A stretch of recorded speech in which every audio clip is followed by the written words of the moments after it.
Hi guys, and welcome to Last Light Radio channel. Tonight we step into one of the strangest mornings in American history, a morning when millions of people could sense that the ground beneath their feet had shifted, yet could not fully see what the new world would look like. What does freedom feel like when it arrives by rumour, by prayer, by military order, by trembling voices in the yard? What do you do when the thing that defined every hour of your life has been broken, at least in law? But the people who held power yesterday are still standing right there, holding the keys, the tools, the land, and often the food. You can almost hear the hush before dawn, the creak of cabin boards, the far cry of birds over damp fields, and the slow, disbelieving breath of people trying to imagine a life that had been denied to them for generations. So, before you settle into the story, take a moment to like the video and subscribe, and while you're here, comment your location and local time. Now, dim the lights, and you wake into 1865 with the smell of wood smoke in the air and the taste of uncertainty already resting on your tongue. You rise before the sun, as you always have. Habit does not vanish in a single night. Your body still knows the old commands. It expects the horn, the shout, the hard rhythm of enforced labour. The dirt floor is cool under your feet. A thin blanket slips from your shoulders. Somewhere outside, a rooster cuts the darkness. Somewhere closer, a baby stirs, then settles. The cabin smells of ash, damp cloth, and pine that never quite kept out the weather. Yet this morning is not quite the same. People have been whispering for days or weeks, depending on where you are. Some say the war is nearly over. Some say the Union Army has driven deeper south. Some say President Lincoln declared freedom long ago, though many enslavers ignored it where they could. Some say black men in blue uniforms have come through nearby roads. Some say the master cannot sell anyone now. Some say he still can. Some say freedom is here, some say not yet. Truth in 1865 often travels in worn shoes, and rumour usually arrives first. So you listen. That may be the first real skill of freedom, listening for what is real in a land full of lies. On one plantation, the owner avoids the subject completely. He rides out with forced calm and speaks about planting schedules, as if cotton can erase history. On another, the mistress cries in the big house, not only from grief or fear, but from outrage that the entire world should dare to move without her permission. In some places, enslavers gather people and announce the news with stiff mouths, trying to sound generous while their old authority slides from under them. In other places, no announcement comes at all.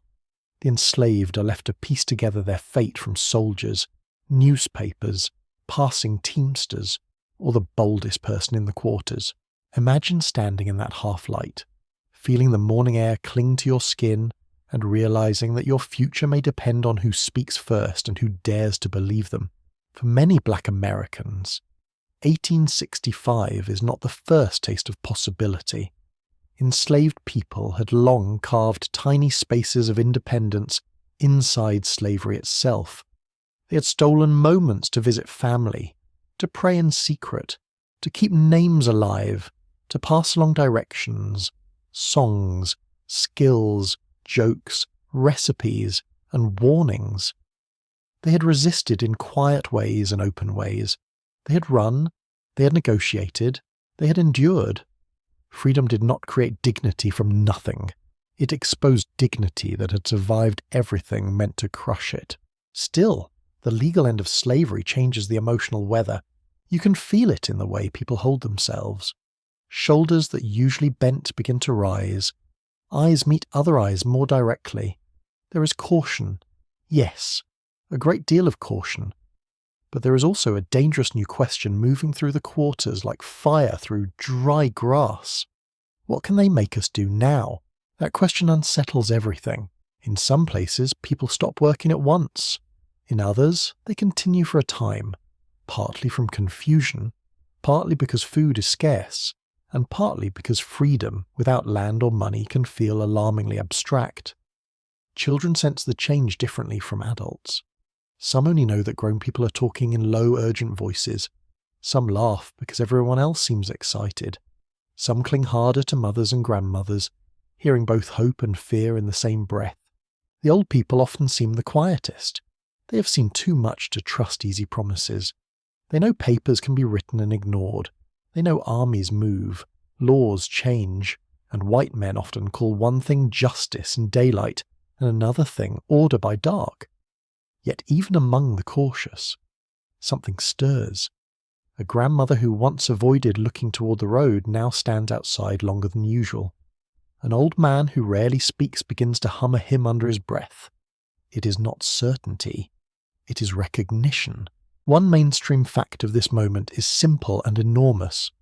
By 1865, the Confederacy was collapsing. Union victory was close, and slavery as a legal institution was being destroyed across the South through military action, federal policy, and the 13th Amendment, which Congress had passed earlier that year and the states would ratify in December. That is the official history. On the ground, however, official history arrives mixed with mud, hunger, grief, and delay. The quirky side of that reality is easy to miss. Freedom often spread through odd channels. A fiddler hired for a gathering might bring news from another county. A woman carrying laundry to a riverbank might hear soldiers speaking. A child near a gate might catch a freeze from a visitor on horseback and carry it back like a spark. In some places, enslaved people learned major political news while pretending not to listen, polishing silver in dining rooms or serving food to men who assumed they were invisible. History can be very grand on paper. In real life, it can enter through a cracked doorway while someone is shelling peas, and historians still argue whether the first emotional response to emancipation was more often joy, shock, or guarded disbelief. Because different people in different places remembered it in strikingly different ways. You can understand why. Freedom is not only a gift in this moment, it is a burden of decision. Under slavery, your choices were violently limited. Now every small choice matters. Do you stay or leave? Do you wait for wages? Do you demand them? Do you trust the army? Do you search for family at once? Do you remain near the only shelter you know? Every answer carries risk. Even names begin to matter differently. Under slavery, surnames could be unstable, assigned, changed, borrowed, or withheld. In 1865, many newly freed people begin choosing names with fresh seriousness. Some keep the name they had used, some reject the enslaver's surname, some adopt the name of a respected relative, a national figure, or a personal ideal. This was not paperwork alone. It was self-definition, soft-spoken perhaps, but profound. To name yourself is to announce that your life belongs to you. Outside, the plantation landscape has not changed. The same fences cut the same fields. The same lane leads to the same big house. The same smoke rises from the same kitchen. Mules stamp in the same dirt. Dew glitters on the same grass. Yet the place feels haunted by a new fact. The physical world remains familiar, but the meaning of the world has shifted. That can be unsettling in a way that is difficult to describe. You're standing in the same yard, hearing the same cicadas, and yet nothing is quite where it was. The emotional atmosphere is thick enough to touch. Some people pray aloud, others laugh with a kind of startled relief, others sit down and say nothing for a very long time. There are accounts of newly freed people kneeling, singing, shouting, embracing, or simply staring into space. There are also accounts of silence so deep that it seemed almost ceremonial. Not everyone trusted joy. Joy had often been punished. That tension shapes the day. Perhaps someone in the quarters says, almost in a whisper, that nobody should go to the fields until the news is clear. Another person warns that open defiance may bring a beating, or worse, because white power has not vanished merely because slavery is ending. Someone else says the Yankees are nearby and protection is coming. Someone says protection never comes fast enough. Both statements may be true. You breathe in the smell of wet earth and animal sweat. You hear wagon wheels at a distance. You hear a woman singing very softly while she braids a little girl's hair. You hear men speaking in the careful tone used when danger might be listening. Even the breeze seems to hesitate among the trees. Then comes one of the hardest truths of 1865. Emancipation is not a clean sunrise. It is a jagged dawn. Black Americans in this year do not step from slavery into safety. They step into a contested landscape where freedom is real but fragile, legal but uneven, celebrated yet resisted. Former enslavers still possess land, weapons, local influence, and the habit of command. White neighbours who never owned slaves may still resent black liberty. State governments are in chaos. Armies occupy some areas and barely touch others. Food supplies can be poor. Disease remains common. Families remain scattered. The old system is dying, but the new one has not settled into shape. And yet there is a remarkable change in posture, speech, and expectation that many witnesses noticed. Newly freed people began testing boundaries immediately. They asked questions that would have been dangerous days earlier. Who will pay us? Where can we go? Can we marry legally now? Can our children stay with us? Can we gather tonight? Can we learn to read? Can we refuse? Can we refuse? There it is again. Few words sound calmer. Few words are more revolutionary. Some enslavers responded with icy politeness and temporary compromise. Some tried to preserve control by pretending nothing fundamental had changed. They called workers together and offered arrangements that looked suspiciously like slavery with different wording. They promised future wages and better treatment. They insisted that good workers would stay put. They warned that the outside world was cruel, as if the place speaking these words had been a little resort with scenic views and excellent management. Gentle sarcasm is hard to resist here. Nothing says trustworthy quite like a former master explaining liberty to the people he previously claimed to own, but the fear beneath that performance was real. White Southerners understood that the labour system on which their wealth and social order depended was collapsing. Many of them could not imagine a world in which black people acted as independent citizens, so they did what people often do when history frightens them. They tried to slow it down, rename it, or deny it. Meanwhile, black communities began building meaning out of the moment. A church gathering could become a political meeting. A family meal could become a planning council. A walk to a neighbouring farm could become a search for news. Daily life became charged with possibility. Even clothes could carry significance. To choose when to dress, where to go, or whether to wear shoes on a road once walked under compulsion, could feel like a quiet declaration of selfhood. One lesser-known tidbit from the era involves simple movement. Newly freed people sometimes described the pleasure of walking without a pass, lingering on a road, or choosing a direction without immediate punishment. That sounds small until you remember how thoroughly slavery regulated motion. Freedom could begin with something as modest as stopping under a tree because you wanted shade, and no one had the rightful power to order you onward.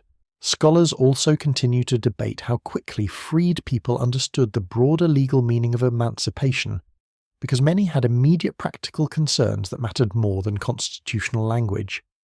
Food tonight could matter more than federal theory.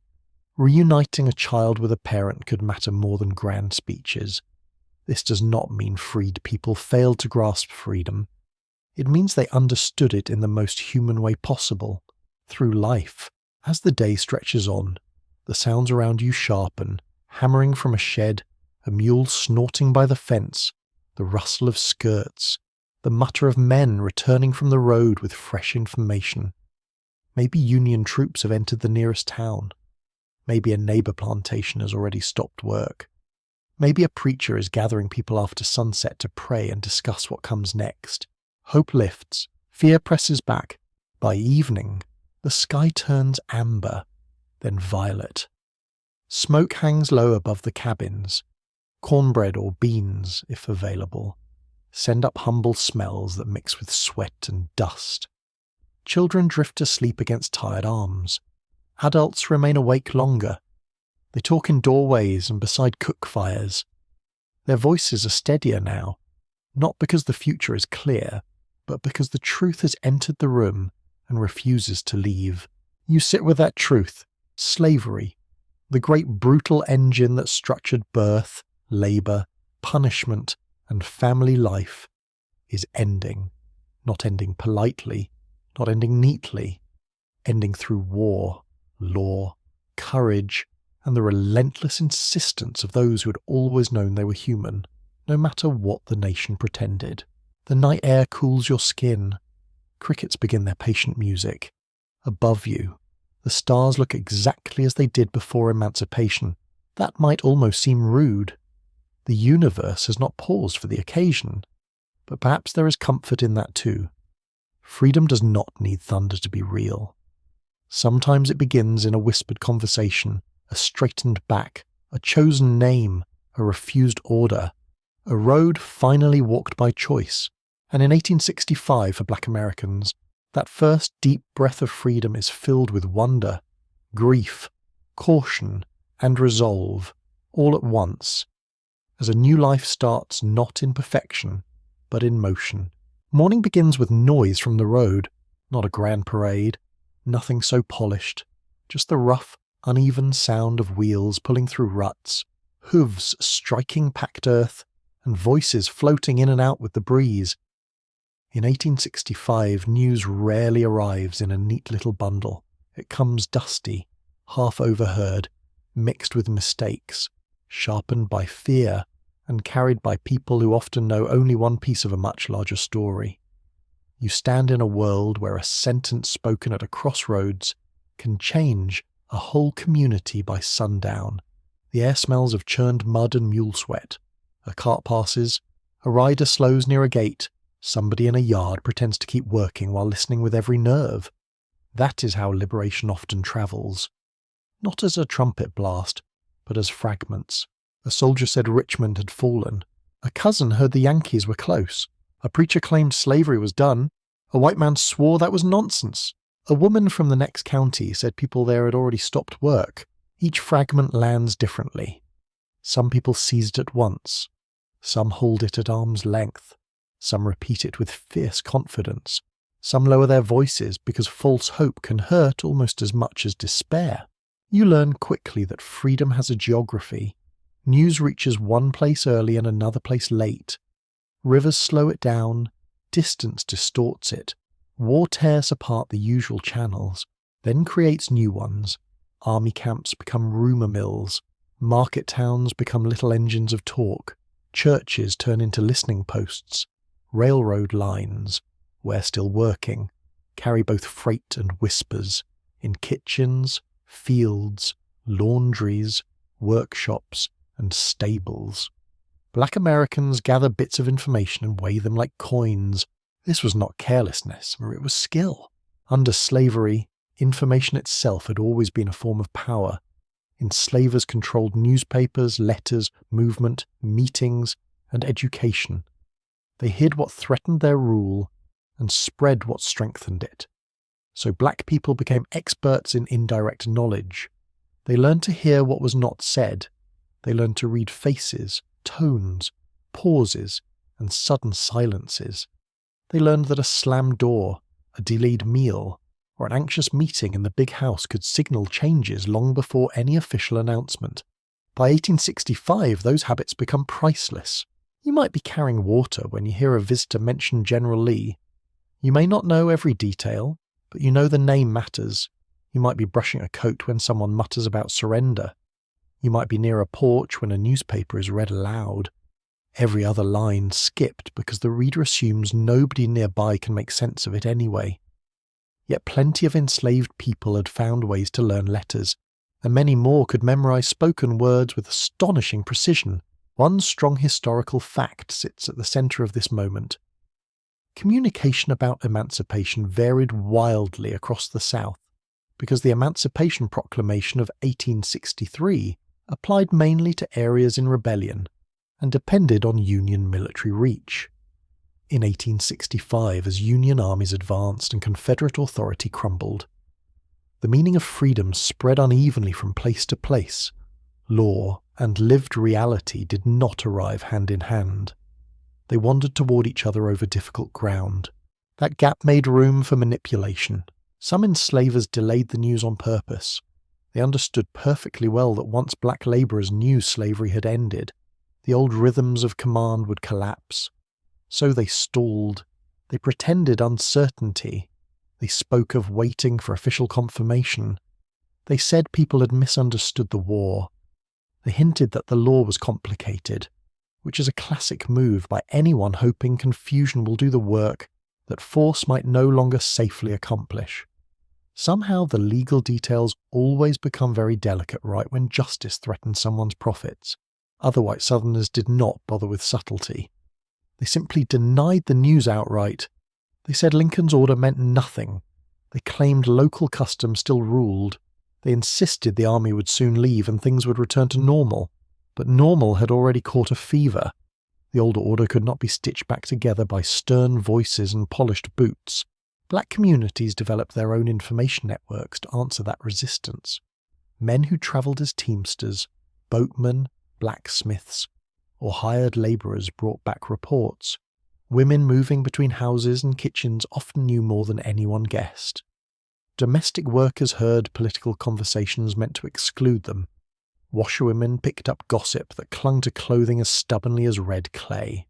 Barbers, ferrymen, and drivers could gather astonishing amounts of news because white clients assumed service made them harmless. It did not. A sharp memory made many people into living newspapers. You can picture an evening gathering where someone repeats a report heard 20 miles away. He gives the place name, the officer's rank, the number of wagons, the colour of the uniforms, and the exact words he thinks he heard. Others test the story. Was the source reliable? Did another traveller say the same? Did the report match what the preacher heard on Sunday? Did a cousin on the next plantation mention similar events? This was community fact-checking, 19th century style, performed in cabins and churchyards with no telegraph key in sight. Sometimes the news travelled by song. Spirituals and work songs already carried layered meanings. During the war, coded language and biblical imagery could shelter dangerous truths in plain sound. A line about crossing Jordan might carry more than devotional feeling. A verse about chariots could hint at soldiers. Music moved where direct speech could not. In a landscape of surveillance, melody was wonderfully slippery. There were also moments of strange comedy in the spread of world-changing news. A pompous local man might ride up to declare that nothing had changed, only for a black Union soldier to appear on the road a day later and ruin the entire performance. Imagine the facial expression. History has offered grander ironies, perhaps, but not many more satisfying ones. The presence of black troops was especially powerful. When black Americans saw armed black men in Union blue, carrying federal authority on their shoulders, the abstract promise of freedom took on a body and a voice. These soldiers were living proof that the old racial order had cracked open. They marched, camped, questioned, enforced, and testified without needing anyone's permission to exist. Even their uniforms spoke. For some, the first trustworthy word of emancipation came from such men. For others, it came through the church. Ministers and lay preachers often served as key interpreters of public events. Sacred spaces were among the few places where large numbers of black people could gather, sometimes under supervision, sometimes with a little more privacy. A sermon could become an announcement, a prayer meeting could become a civic forum. Scripture and current events mixed in ways that felt both practical and profound. The Exodus story was not distant literature here. It was a vocabulary for survival. At the same time, spiritual meaning did not erase practical questions. A person might believe freedom was God's will, and still ask whether there would be food next week. A mother might rejoice at the thought of liberty, and still wonder who would protect her children if armed white men grew angry. Liberation in 1865 is never just emotional or just political. It is domestic, bodily, immediate. It lives in cooking pots, bed spaces, shoes, roads, and weather. Historians still debate how much detail ordinary people in rural areas knew about federal policy in specific months of 1865 because the surviving evidence often comes from scattered memories, military records, and later testimony. Some accounts suggest remarkable awareness, others suggest a fog of partial understanding. The uncertainty itself tells you something important. People were navigating enormous change in real time, with incomplete information and very high stakes. That makes the act of listening feel almost sacred. Picture a group gathered outside at dusk. The sky is soft with fading orange. Gnats drift in the warm air. Pine smoke hangs low. Somebody returns from town and every small movement stops. Tin cups pause in mid-air. A child is hushed. The messenger speaks. Maybe he says federal troops occupied the courthouse. Maybe he says the jail was opened. Maybe he says a paper was posted on a wall. Maybe he says a plantation 3 miles away has already had a confrontation because workers demanded wages. Every detail matters. The emotional texture of these conversations is complicated. Relief moves beside suspicion. Excitement rubs against caution. Some people want to leave at once. Others warn that travelling without supplies is dangerous. Some trust the Union Army. Others have seen too much disorder to trust any institution completely. In one household, a grandmother may urge patience while a younger man burns to test his liberty on the nearest road by sunrise. Even children absorb the atmosphere. They hear names, dates, battle talk, and place names they have never seen. Appomattox, Lincoln, Yankees, Richmond, freedom. The words sound heavy in the mouth. Some children repeat them as games. Some ask direct questions adults cannot answer. Are we free now? Can we go where we want? Is Daddy coming home? No speech about constitutional change can compete with that last question. A lesser-known detail of this era is how often printed news was shared aloud.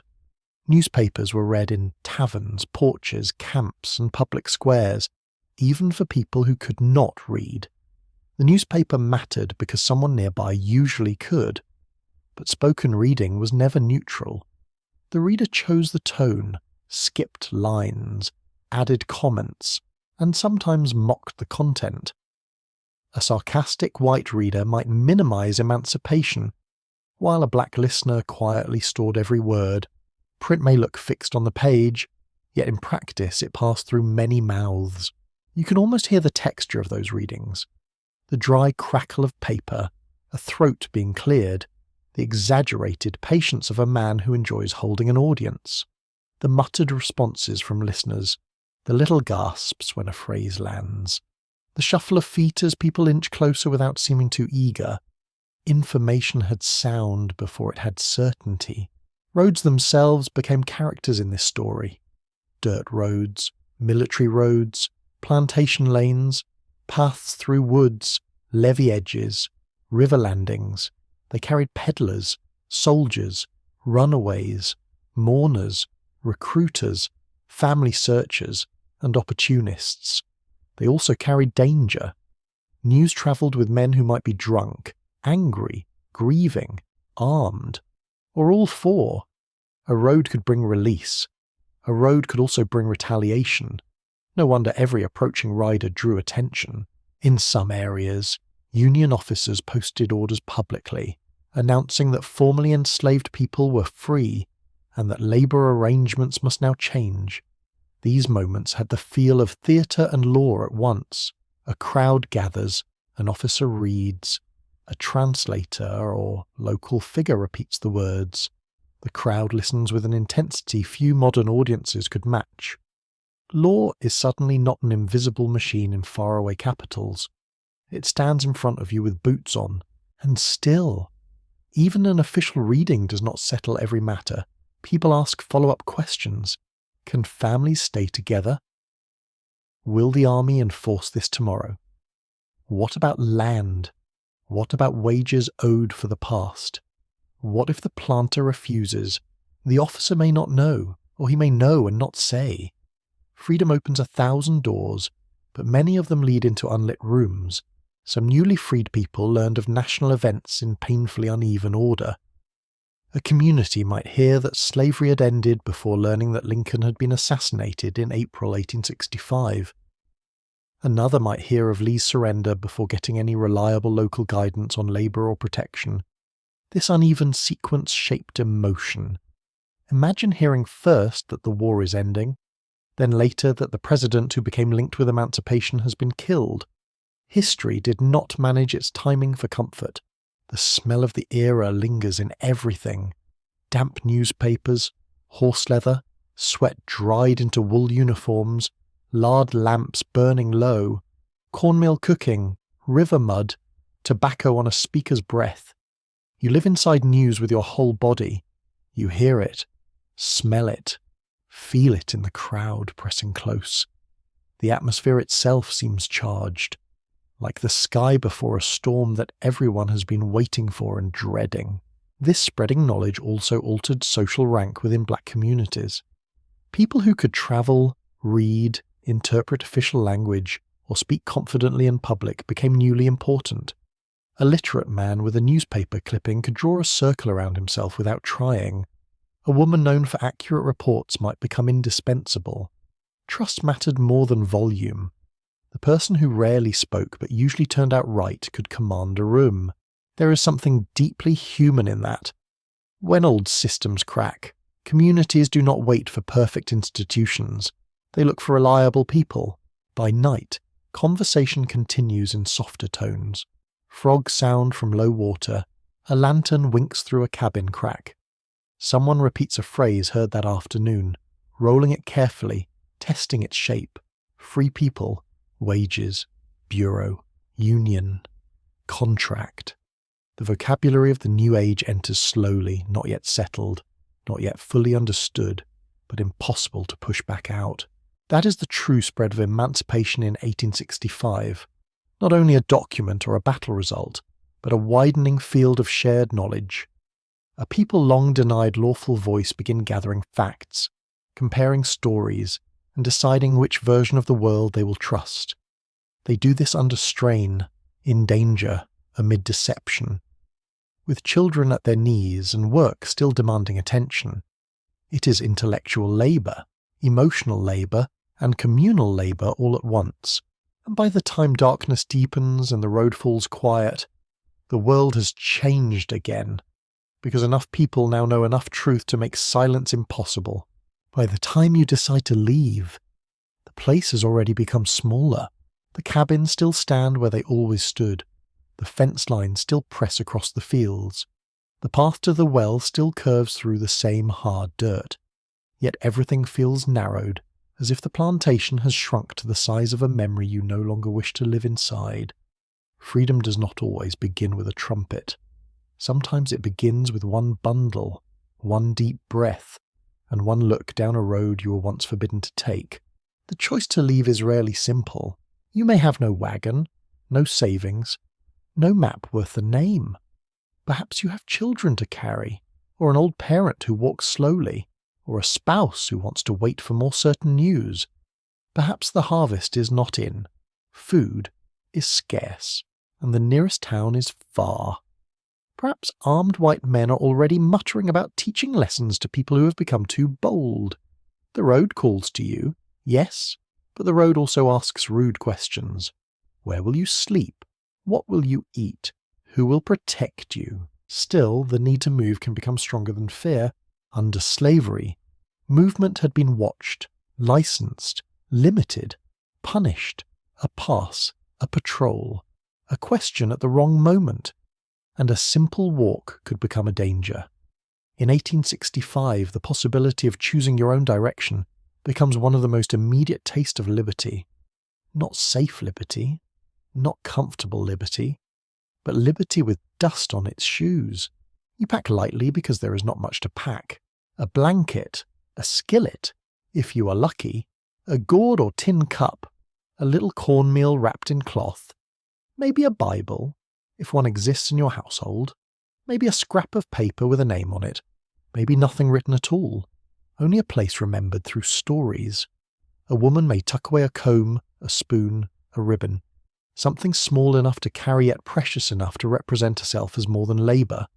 A man may keep a knife for work, not glory. Children carry whatever they can manage, and sometimes what they carry is mostly hope. The smells of departure are plain and sharp. Smoke from the morning fire, damp fabric rolled into bundles, leather warmed by the sun, the faint sweetness of crushed grass underfoot. You can hear murmurs in the yard, the creak of a wagon axle somewhere nearby, a baby fussing, chickens scratching, somebody calling softly for a missing shoe. Great historical transformations often sound a lot like domestic confusion. Some people leave openly. They stand straight, gather their families, and walk out through the front of the place because they wish to be seen doing it. Others slip away at dawn, cautious and quiet, preferring distance over ceremony. Some leave in groups for safety. Some go alone because no one else is ready, or because urgency has taken hold. A young man may head for town in search of military protection or work. A mother may set out toward a neighbouring county because she heard her children were sold there years before. An elderly couple may choose not to go far at all, only far enough to live without daily command. Every departure has its own logic. One important fact of 1865 is that many freed people did leave plantations soon after learning they were no longer enslaved. Some sought relatives. Some looked for better labour terms. Some wanted to test the simple fact that they could move. Union officers and Freedmen's Bureau agents later complained about what they called roaming. But from the perspective of formerly enslaved people, movement was often necessary, rational, and deeply meaningful.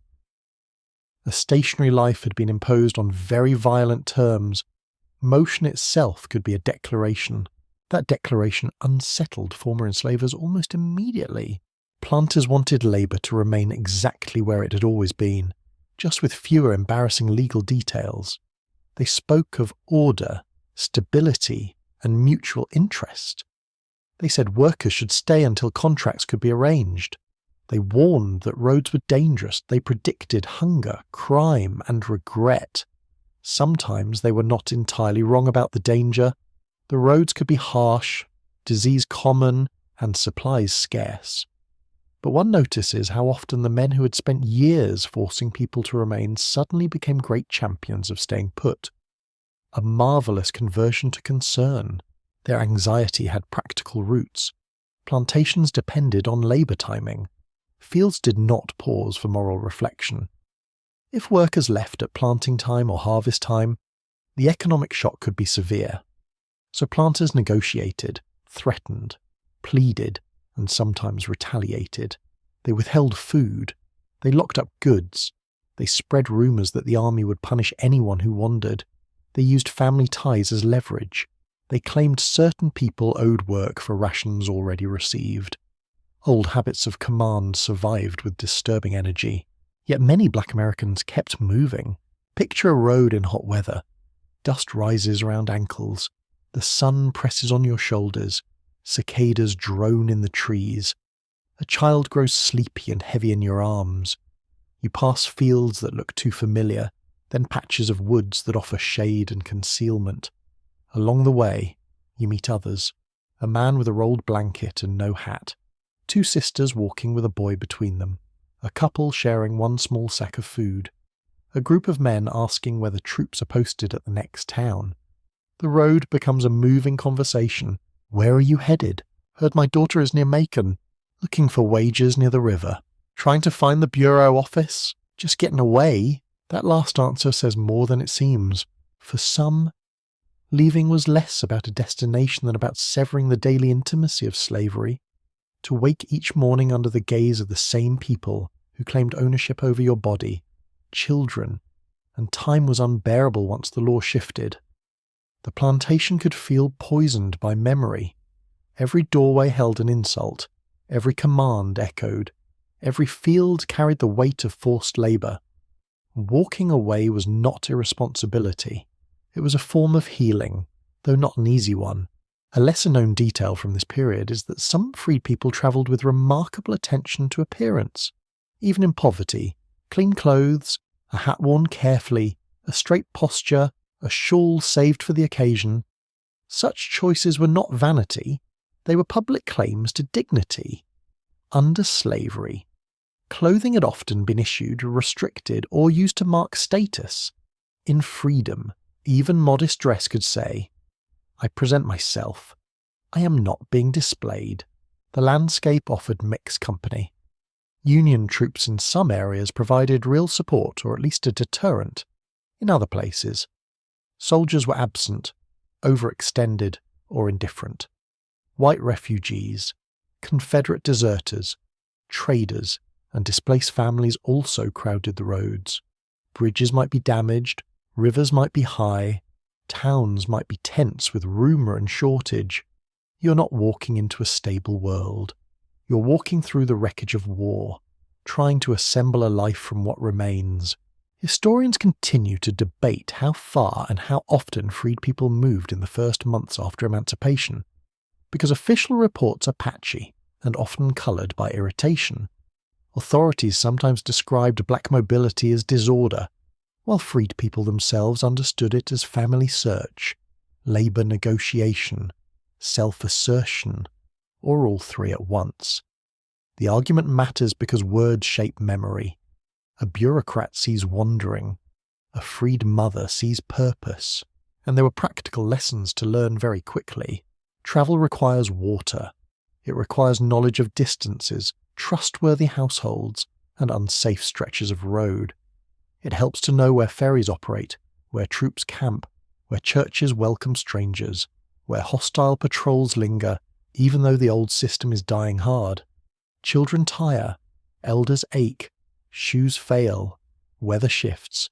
Summer heat can flatten a strong walker by noon. Rain turns a road to paste. Mosquitoes rise from wet ground by evening clouds that seem personally offended by your existence. Food is always near the centre of the problem. A little meal or bacon may run out quickly. Some travellers work briefly along the way for rations. Some rely on kin networks, however broken and distant. Some receive help from soldiers, missionaries, or bureau agents. Others survive by a kind of desperate improvisation, gathering, bartering, fishing, borrowing, enduring. Hunger makes philosophy much less shiny. Yet the emotional power of free movement remains enormous. To stop where you wish, to start when you choose, to ask for directions without pretending, to sleep under a roof not assigned to you, to decide, even badly or for yourself. These are quiet revolutions. You can see it in the way people use roads differently. Under slavery, a person walking quickly alone might attract suspicion. In 1865, groups of black travellers become visible in places where such sight once drew immediate intervention. That visibility changes the atmosphere.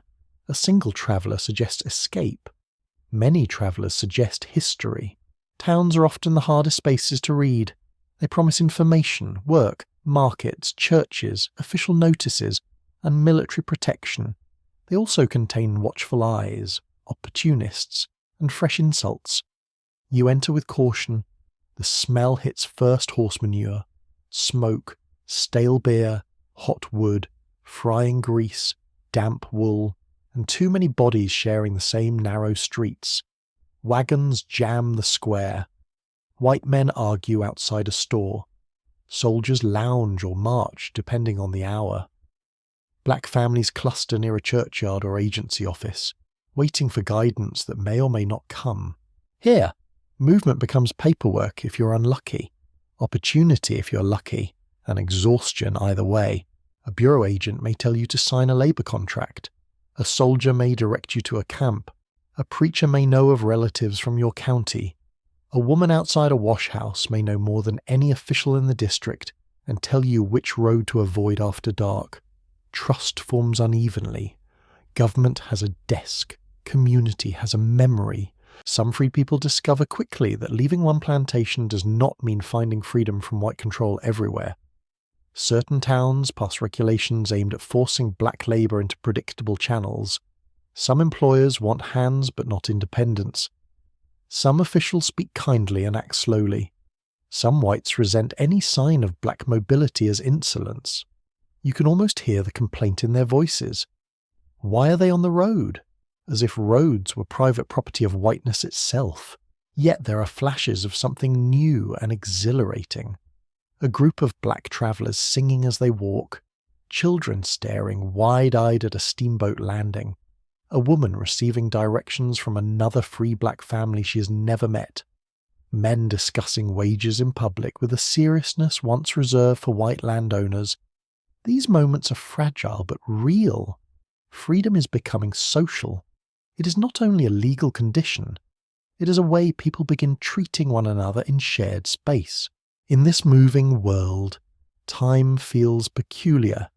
A single day can contain terror, comedy, tenderness, and bureaucratic nonsense. You may begin at dawn under a tree, share noon with strangers by a creek, hear astonishing news by afternoon, and end the night on a church floor among 20 people listening to the rain. Sleep comes in scraps, muscles ache, children whimper, then dream. Adults whisper long after dark because planning does not stop simply because the body is worn out. There are also moments of humour, because human beings refuse to live on solemnity alone. Someone complains that freedom has arrived but dinner has not. Someone jokes that now white folks must learn how much work the place actually takes. Someone points out, very dryly, that masters who used to know everything suddenly seem confused by basic facts. Laughter does not cancel hardship. It proves life is still alive inside it. By the time evening falls on another day of travel, your skin holds the dust of chosen miles. Your feet hurt in a different way now, not from forced marching under surveillance, but from movement directed by your own will, however uncertain. That difference matters. It changes the meaning of pain. You settle wherever you can. Beneath a wagon, in a churchyard, near a campfire, in a borrowed corner of a crowded room. The night smells of pine smoke and sweat, and damp earth cooling after heat. Frogs start up near water. Somewhere a mule stamps.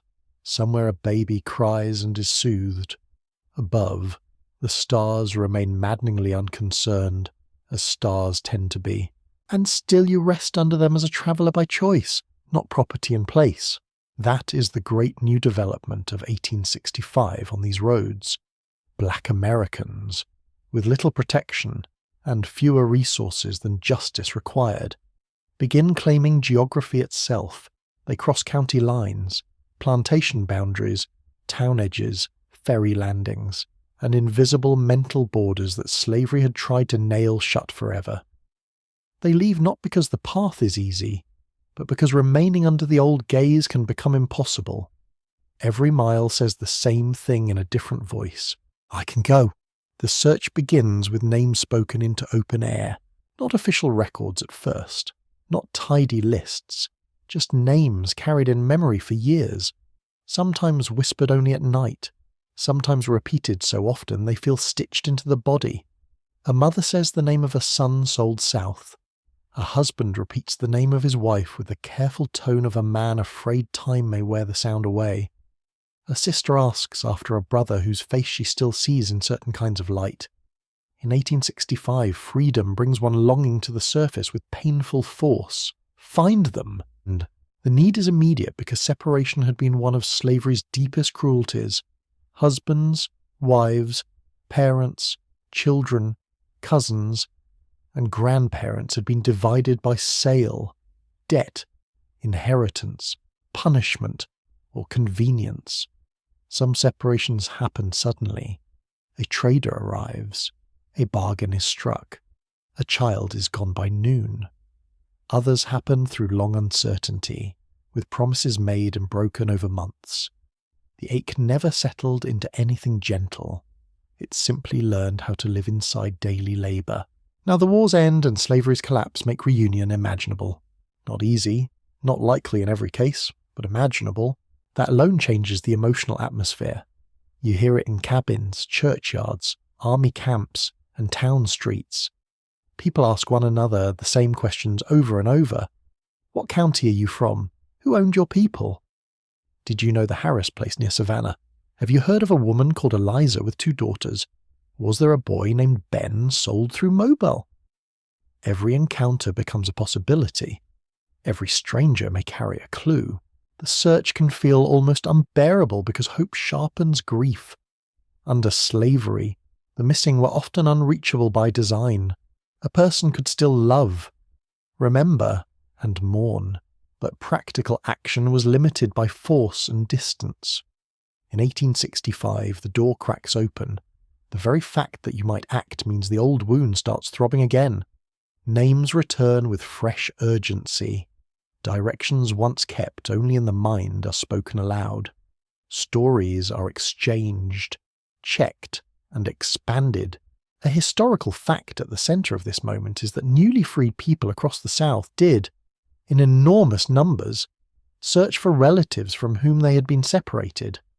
They placed advertisements, wrote letters with the help of literate allies, travelled across counties and states, asked bureau agents and soldiers for information, and questioned anyone who might know plantation names, slave traders, or sale routes. Family reunion was one of the most powerful priorities of freedom, and it had to be done in a world where records were incomplete. Names had changed, and memory itself had been forced to carry more than it should. You may know your mother's given name, the first name of the man who bought your brother, the river landing where the wagon left, and the season it happened. You may not know the county line, the legal spelling, or the surname used by the person you seek now. Children sold young may no longer answer to the same name. Adults may have taken new names after emancipation. A person listed in a ledger as property may live in memory as kin, friend, singer, storyteller, healer, joker, stubborn old uncle, or the girl who braided hair by the cabin steps. Paper trails rarely capture the true shape of a life, so the search depends on detail, not grand detail, human detail.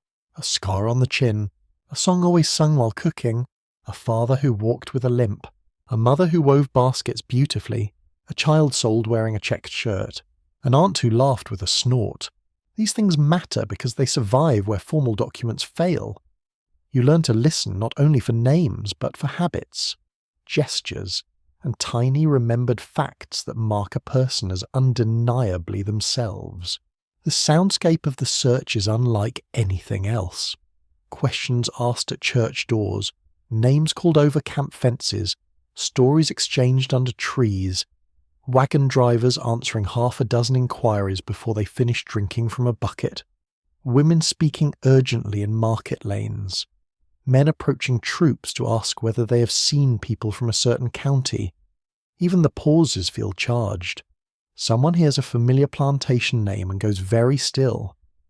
Someone else interrupts before a speaker is finished. Hope is seldom polite. Many searches begin with the Freedmen's Bureau or military camps, because these are places where displaced people gather and official communication might be possible. A bureau office, however, is often crowded, hot, frustrating, and full of delay. Papers rustle, boots scrape wooden floors, ink smells sharp in the room, children fuss while adults wait for attention. An officer may be helpful, hurried, or vaguely annoyed, depending on the day and the size of his own importance. Bureau agents became important channels for tracing relatives, but they could not solve the immense scale of the loss. Churches also become centres of family searching. A preacher may announce names after a service. Visitors from another district may be questioned in the yard while dust rises around their shoes. Notices may be copied by hand or passed along by word of mouth. Prayer meetings carry practical work inside them. People bow their heads, sing softly, then open their eyes and ask who has heard of whom. Sacred and ordinary needs sit side by side without apology. Historians still debate how many separated families were successfully reunited in the first years after emancipation, because the evidence is fragmentary and often only preserves the searches, not the outcome. Some stories end in reunion. Many simply fade from the written record. That silence is painful. It does not mean the search failed every time. It means history kept better accounts of property than of love. Sometimes the search takes you onto the road again, but for a different purpose now. not merely to test movement, nor to leave behind the old place, but to locate a specific person in a landscape shattered by war and sail. You walk with a destination made of memory. The path may lead through pine woods, over creeks, past burned fences, into courthouse towns or river landings where traders once operated. Every mile asks whether remembrance can overcome distance. A lesser-known detail of the period is how frequently newspaper ads were used by freed people looking for family. Some ads were heartbreakingly direct. A person would identify themselves, name relatives, mention former enslavers, list sale locations, and ask anyone with information to respond. These notices were public acts of devotion. They announced to the world that black family bonds had survived every legal effort to deny them. Even when written by someone else on behalf of the seeker, the emotional force is unmistakable. Imagine dictating such a message. The room is quiet except for scratching pen. You speak names that have not left your heart for years. You try to condense a life into enough facts that another person might recognize it. You mention where your husband was sold. You describe your daughter as she looked when last seen. You say your mother belonged to a plantation near a certain creek. Each sentence feels both too small and too heavy, yet you keep going, because somewhere a person might read or hear these words and know, and then there are the unexpected meetings. A woman in a town market hears a surname and turns sharply. A man resting near a campfire mentions a county that opens another man's memory like a door. Someone knows of a plantation by its nickname rather than its official name. Someone remembers a wedding in the quarters. Someone recalls a child taken west with a trader who had a red beard. Tiny clues combine in astonishing ways. Human networks, denied legitimacy for generations, prove more resilient than the men who tried to break them. Of course, not every leader's true. Rumors rise quickly when people are desperate. Someone says your sister was seen in Tennessee, but the trail goes cold. Another claims your father joined the army, though no one knows the regiment. A woman swears she knew your mother, only to realize later it was another family with a similar story. Disappointment becomes part of the search. You learn to carry it without letting it close your throat. The emotional register of these efforts can shift within minutes. You spend an afternoon encouraged by one lead, then hear by evening that the person may have died years earlier. Disease, war, exposure, and violence had taken countless lives. Emancipation opens the possibility of reunion, but it also forces many people to confront losses that slavery had left uncertain. A missing child may now be known to have died. A spouse may have built another family under impossible circumstances. A parent may be alive but altered by age, trauma, or distance almost beyond recognition. Freedom does not erase those complexities. It brings them into the light, yet there is something profoundly moving in the insistence itself. Black Americans in 1865 are not searching only for bodies in space. They are asserting family as a moral reality. Slavery had treated kinship as negotiable, saleable, interruptible.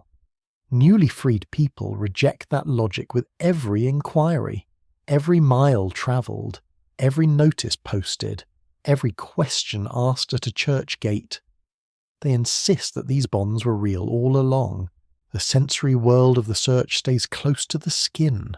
Sweat under Sunday clothes as you wait outside a service for travellers to emerge. Dust in your mouth on a county road. The smell of lamp oil in a room where letters are being written. The rough edge of a folded scrap with names copied onto it. The sound of flies at a horse trough where strangers gather to talk. The ache in your legs after another day of asking, explaining, hoping, and still you continue.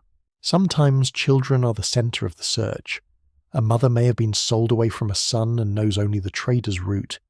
A father may have heard his daughter was sent to a plantation whose name he pronounces carefully, as if correctness could shorten the miles between them. In these searches, urgency burns hottest. Childhood under slavery had never guaranteed protection. Emancipation turns parental desire into action with extraordinary force. To reclaim a child is to reclaim a future that slavery tried to steal twice. Some reunions, when they happen, are awkward before they are joyful. Years have passed, faces have changed. Children are now adolescents. Young adults barely remember the parents seeking them. A wife and husband separated long ago must rediscover one another under new conditions. Tears may come late rather than early. Silence may arrive before recognition settles. Love is still there, but time has done its work too. Reunion is not a magical return to an untouched past. It is the meeting of people who survived. There are moments of humour too, small but precious. A relative recognised not by solemn declaration but by a familiar way of chewing, a favourite phrase or a family stubbornness that no one else would mistake. Someone says, with a laugh through tears, that only your brother would argue with directions after being found. The body remembers kin in peculiar ways. The search also teaches communities to value record-keeping differently. Names begin appearing in marriage records, labour contracts, church rolls, school registers, and bureau documents with new emotional weight. Writing can never replace living memory, but it becomes a tool against disappearance. To have a name written down under your own will is no small thing in a world that spent generations recording you as inventory. Night often brings the hardest thoughts. You lie down, perhaps on a pallet in a borrowed room or on a church floor among other searches. The air smells of sweat, cotton cloth, and ashes from the dying fire. Someone coughs. A baby turns in sleep. Outside, insects sing in the dark grass. Your mind keeps working. Did that woman truly say Alabama? Or did she say Augusta? Was the plantation near the river or beyond it? Should you go east at first light, hope and fatigue take turns keeping you awake. And all across the south, others are doing the same. Asking, walking, writing, remembering, refusing to let the vanished remain unnamed. That is the extraordinary development of this year. Freedom turns private grief into public action. Black Americans, denied legal claim to their own family ties for generations, begin searching with discipline, tenderness, and astonishing persistence. They rely on memory, rumour, prayer, printed words, and chance meetings. They endure mistakes, delays, and the indifference of officials. They keep asking anyway, because somewhere beyond the next road, or the next county, or the next worn piece of paper, a familiar voice may answer to the name you have carried all this time. Freedom meets the field almost immediately. The cotton rows are still there, long and familiar, running under a hot sky with the same stubborn indifference they showed in slavery.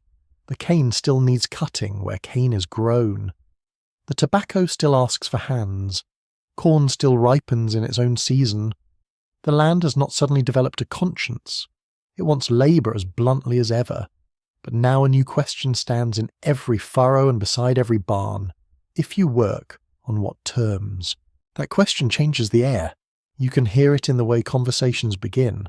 Not with orders now, but with proposals, demands, warnings, and bargains. A planter calls people together and tries to sound reasonable. He speaks of harvests, fairness, mutual need, and the sad inconvenience of a broken world. He says wages will be paid, though rarely with much detail. He may offer food, a cabin, a small garden plot, perhaps some share of the crop at season's end. He speaks as if he has discovered the noble art of agreement, which is impressive for a man who was recently trying to own everyone in the yard. You listen carefully. New words are entering daily life. Contract, wages, share, monthly pay, rations, terms. These words sound formal, almost stiff. Yet they carry the weight of survival.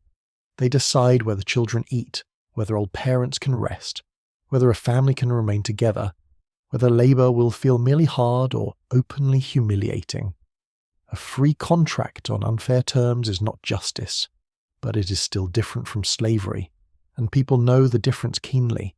One central fact of 1865 is that labour negotiations became one of the first major struggles of emancipation. Across the South, planters, military officials, bureau agents, and freed people fought over what work would look like now that slavery was ending. Former enslavers wanted dependable labour and as much old control as possible. Freed people wanted wages, autonomy, dignity, and the right to shape family life. The result was constant argument. The arguments were not abstract. They happened in yards, porches, offices, stables, fields, church steps, and roadside meetings. A man asks how much he will be paid for a month. A woman says she will not work in the big house unless her children can stay near her. A group insists on Saturday evening for their own time. Another asks whether payment will be in cash or goods. The planter dodges. The agent writes something down. Everyone pretends this is a normal labour market and not the smoking remains of one of history's great crimes. For black women, the labour struggle often carries extra tension. Under slavery, women had been forced into field labour, domestic service, childbearing, and caregiving without control over how these roles collided. In freedom, many women push hard to redefine this. Some refuse gang field work if they can avoid it. Some prioritise caring for their own children rather than labouring under direct white supervision from dawn to dark. Some seek paid domestic work in towns, believing it may offer slightly more control. Others remain in agriculture but insist on wages and more authority over household rhythm. These decisions matter deeply because freedom is being measured not only in money but in time, family, and bodily control. Men too are navigating changed expectations. Slavery had denied black men the social standing of legal household heads, while still demanding their labour mercilessly. In 1865, many men seek wages partly because they want to support families under their own authority, not under a planter's whim. This could create friction with white employers, and sometimes within black households as gender roles shifted under new legal conditions. Freedom does not arrive as a tidy script. It invites everyone to improvise. The smell of this new order is not romantic. It smells like sweat in cotton heat, ink in agency offices, tobacco on an employer's coat, damp wool uniforms on soldiers, bacon grease in small kitchens, and the sour scent of anxiety in crowded rooms where contracts are discussed. You feel freedom in your mouth as dry dust while someone explains terms you suspect are crooked. Because many terms are crooked. Some planters offer wages so low they barely cover survival. Others prefer share arrangements, promising a portion of the crop later. Such deals can be attractive when cash is scarce, but they are also full of traps. Who measures the crop? Who prices supplies? Who decides whether a family has earned its share? The man with the land, the scales, and the ledger usually has a suspicious advantage. This is one of history's less charming traditions. Freed people notice quickly that a contract can be used to restore old discipline with new vocabulary. Rules about lateness, absence, movement, visitors, housing, and children's work may resemble slavery more than liberty. Some contracts require whole families to labour. Some try to fine workers for behaviour the employer dislikes. Some blur the line between workplace authority and private life until no line remains at all. A free person can sign such a document under pressure, but that does not make the pressure disappear.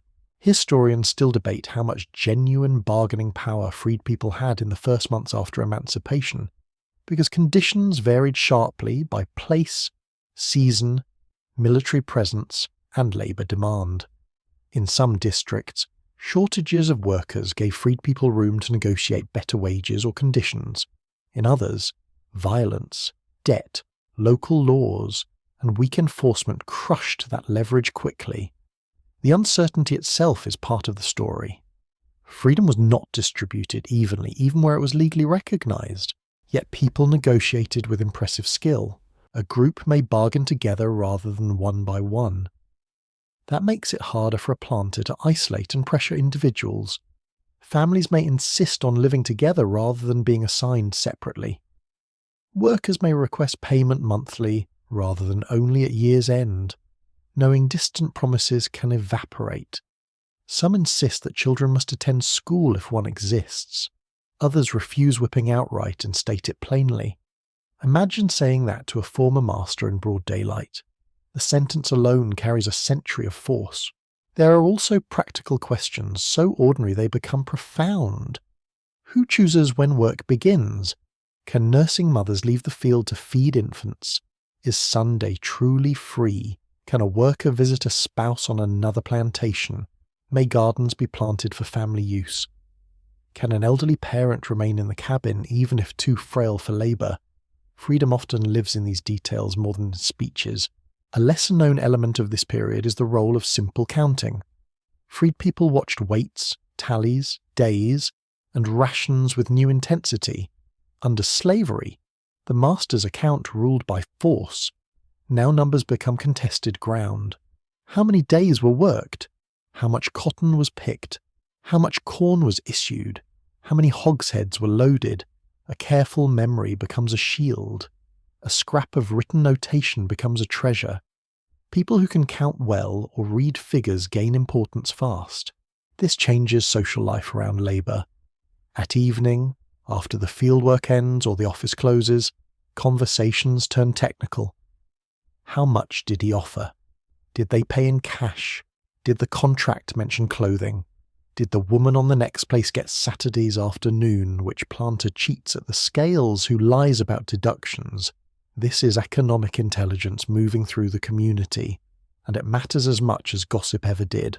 Sometimes labour conflict produces standoffs. Workers stop and wait. A planter fumes. A bureau agent is summoned. A soldier may appear to keep order or merely to look official. The sun keeps burning overhead while grown people argue over whether emancipation means a person can leave a field before dark to care for a sick child. History's grand moral dramas often arrive wearing very local clothes. There is humour in this too, though dry humour. Former enslavers accustomed to issuing commands now discover the exhausting novelty of persuasion. They must explain themselves. They must justify terms. They must answer questions from people they once expected to obey silently. One can only imagine the strain. Tragic, really. The burden of being asked to name a wage. Of course, not every freed person rejects agricultural work. Many continue farming because it is what they know best, because other opportunities are scarce, or because land remains the surest path to feeding a family, even when it belongs to someone else. Working the soil is not the insult. Working without control is the insult. That distinction is vital. Freedom does not require leaving rural life behind. It requires the right to live it with dignity. Children's labour becomes another point of friction. Planters often expect children to keep working much as they had before. Freed parents increasingly resist this, especially where schools or teachers begin to appear.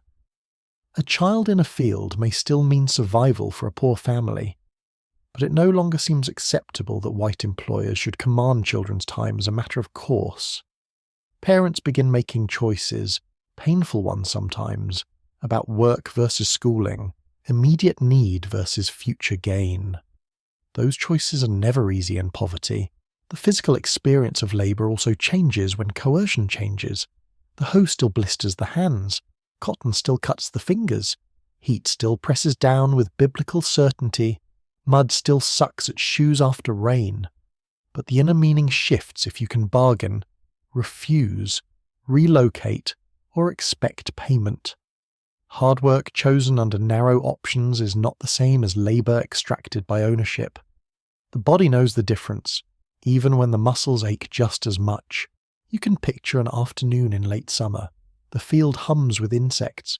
Shirts cling with sweat. Dust rises around ankles. Across the rows, workers exchange quiet comments about wages due at month's end. Someone asks if the figures sound right. Someone else says the bureau man in town told them not to accept deductions for tools already on the place. A woman wipes her brow and says she will not send her little one to the field next season, no matter what the overseer mutters. In those passing remarks, a whole new politics is growing.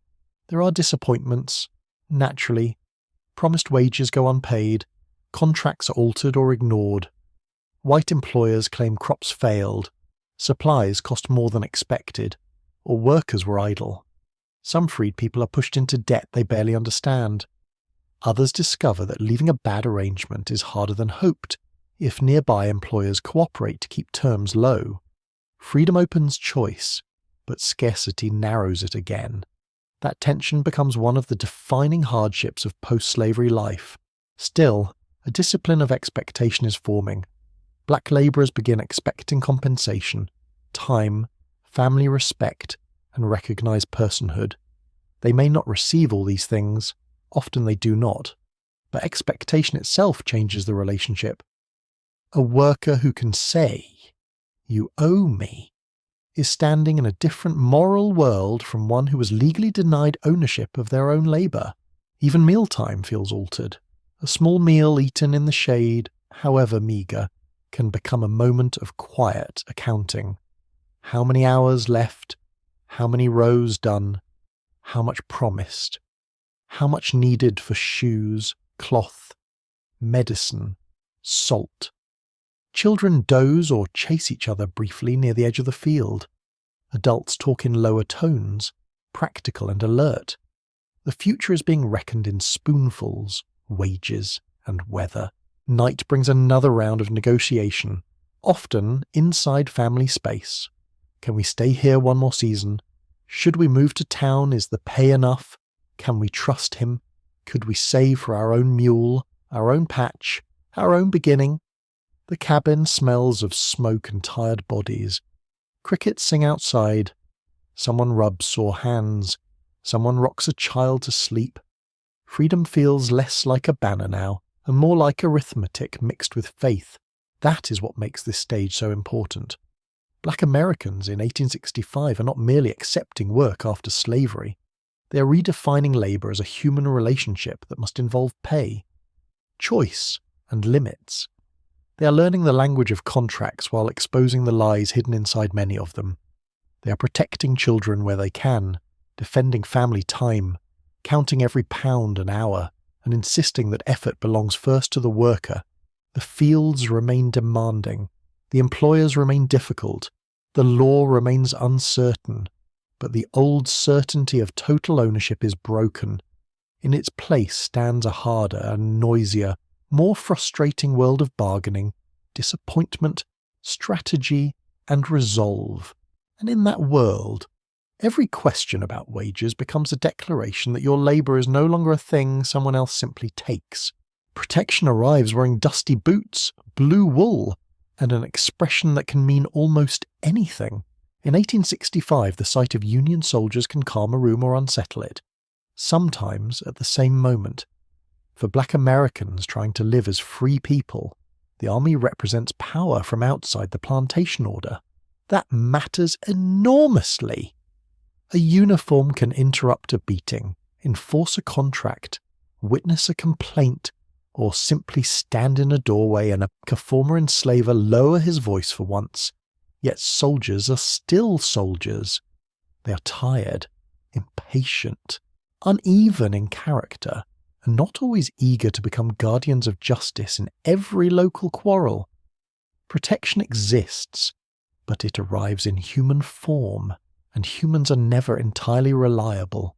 You feel the difference immediately when troops enter a town. The streets shift. White men who are loud become careful. Officials who are vague become busy. Planters who insisted everything was under control suddenly discover the language of cooperation. Horses stamp near the square, metal rattles against leather. Orders are spoken in clipped tones. Camp smoke drifts over wagons and storefronts. Children stare openly. Adults pretend not to stare, then stare anyway. Federal authority has a smell of sweat, gun oil, wet canvas, and coffee boiled too long. For many freed people, soldiers are the first visible sign that the old order can be challenged by force greater than the master's own. That does not mean every soldier behaves nobly. Some are indifferent. Some are openly racist. Some are kind in one moment and dismissive in the next.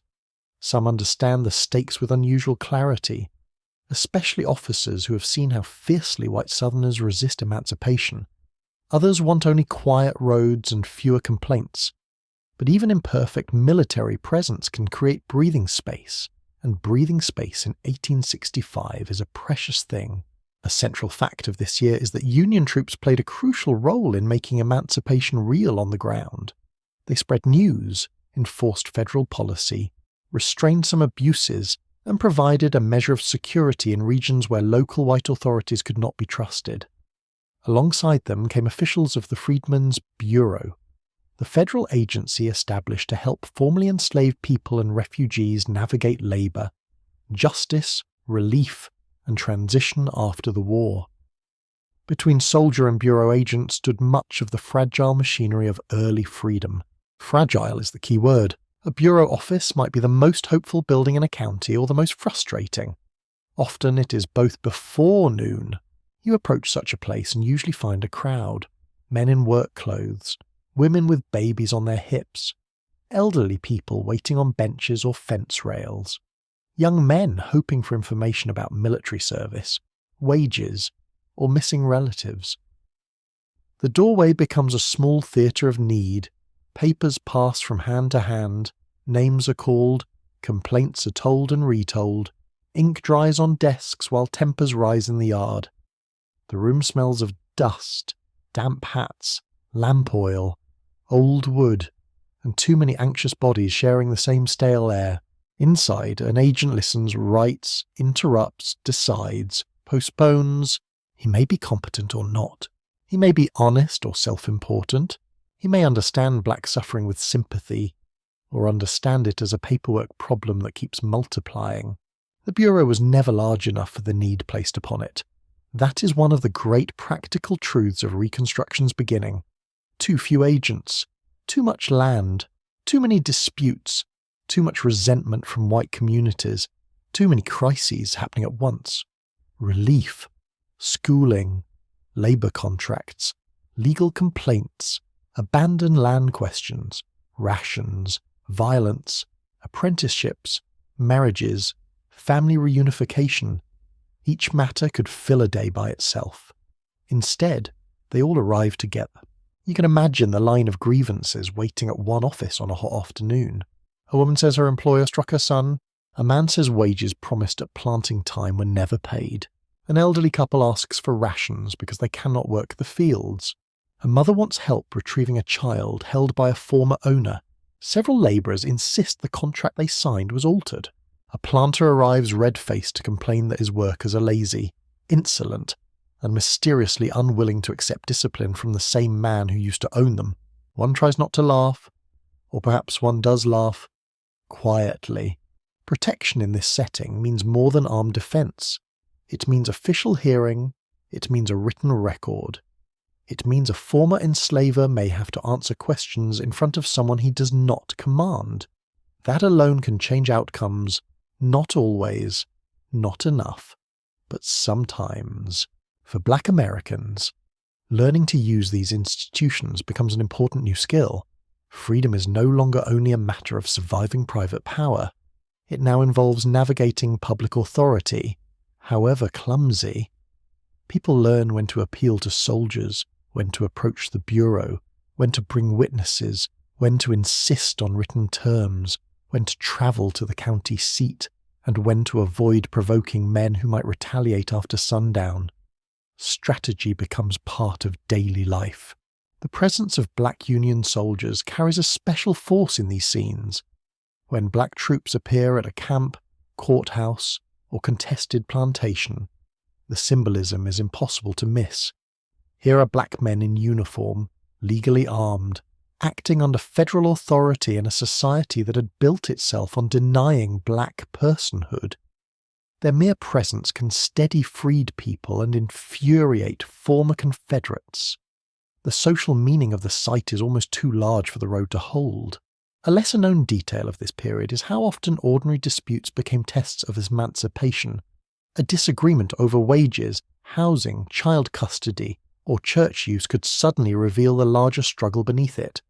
If a planter refused to honour a labour agreement, was that merely a local argument or a rejection of freedom itself? If a Black woman sought the return of her children from a former owner claiming guardianship, was that a family matter or a clash between slavery's logic and liberty's claims? Bureau agents and soldiers kept stumbling into such questions because nearly everything had political meaning now. Historians still argue over how effective the Freedmen's Bureau truly was, because its record varies so widely by place and personnel. In some districts, agents vigorously defended black rights, helped secure wages, supported schools, and confronted abuse. In others, agents were timid, overwhelmed, corrupt, or more interested in restoring plantation production than protecting freed people. The uncertainty comes from the Bureau being not one personality, but thousands of local encounters shaped by character, resources, and danger. From the freed person's view, results matter more than theory. Did the soldier stay long enough? Did the agent ride it down? Did anyone come when called? Did the wages arrive? Did the child come home? Did the beating stop? These are the real measures. There are moments when military presence is almost theatrical in its effect. A mounted officer rides onto a plantation where a dispute has been brewing all week. Conversation stiffens. The overseer removes his hat. Workers gather at a careful distance. The officer asks questions, perhaps too quickly, perhaps with genuine interest. He may order payment, demand compliance, or threaten arrest. Even if he never returns, the scene leaves an impression. Power has been seen answering to a higher power. In communities long trapped under private domination, such moments linger in memory. But the gaps in protection are just as important. Soldiers move on. Garrisons are small. Roads are long. A county may have only light military presence, or none nearby. Bureau agents can issue orders, yet lack the force to enforce them after dark or beyond town. White resistance often waits patiently for the uniform to disappear around the bend. Then threats return, sometimes dressed as ordinary conversation. Best stay where you are. Best not make complaints. Best remember who owns the mule, the cabin, the well. A person learns quickly that federal authority may be strongest by day, and local vengeance boldest by night. The physical environment of these encounters stays vivid. Summer heat in a bureau yard, mud on soldiers' boots after rain, canvas tents snapping in wind, the sour smell of nervous horses, the scrape of a chair across rough floorboards as an agent leans back to hear another complaint, the low murmur of people waiting outside, rehearsing what they will say when their turn comes. Bureaucracy is rarely graceful. Yet in 1865 it can feel charged with moral electricity. Many freed people also seek protection through relationships rather than formal power alone. A friendly chaplain, a trusted schoolteacher, a missionary couple, a black preacher known to soldiers, a local guide who knows which officer actually listens. These informal links matter because official channels are slow. A good word from the right person can move a case from the bottom of a pile to the top. Community knowledge spreads quickly. Do not bother with that captain. Go to the other one. The clerk at the second desk will write your complaint properly. The sergeant at the river post is fair. The agent in the next county is better than ours. Such intelligence becomes survival.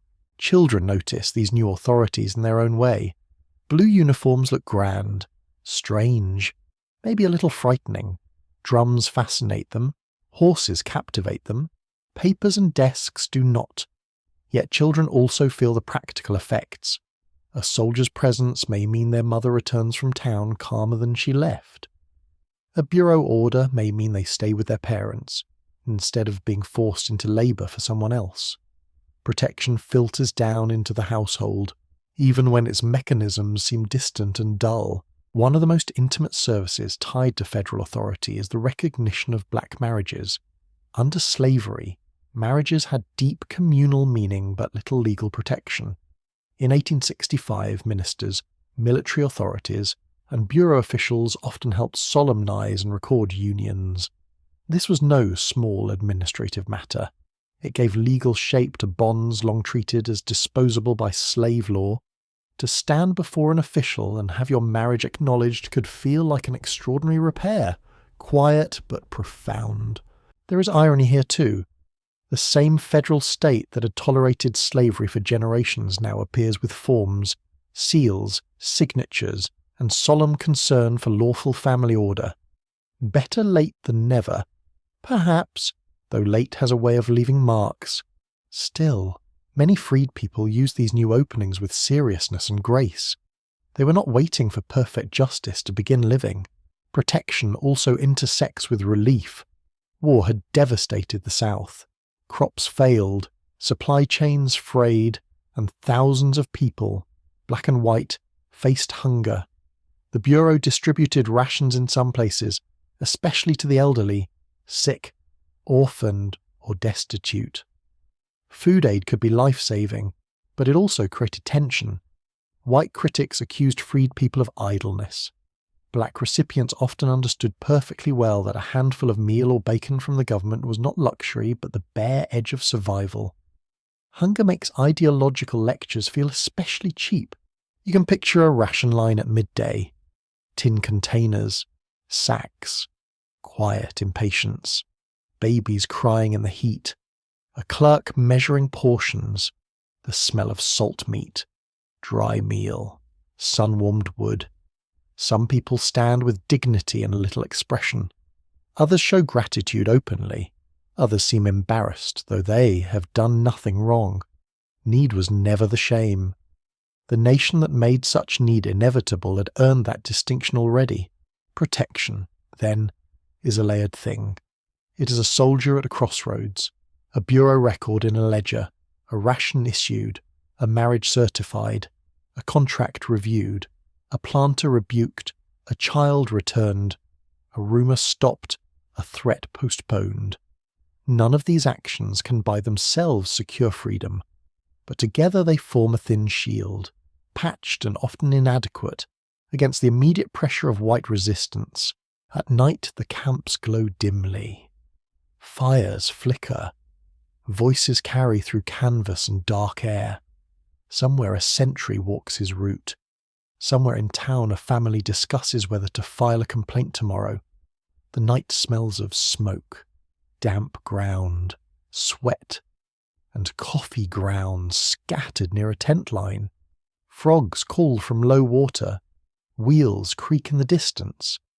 You lie awake knowing that some power beyond the plantation exists now in a more visible form than ever before, even if it cannot reach everywhere at once.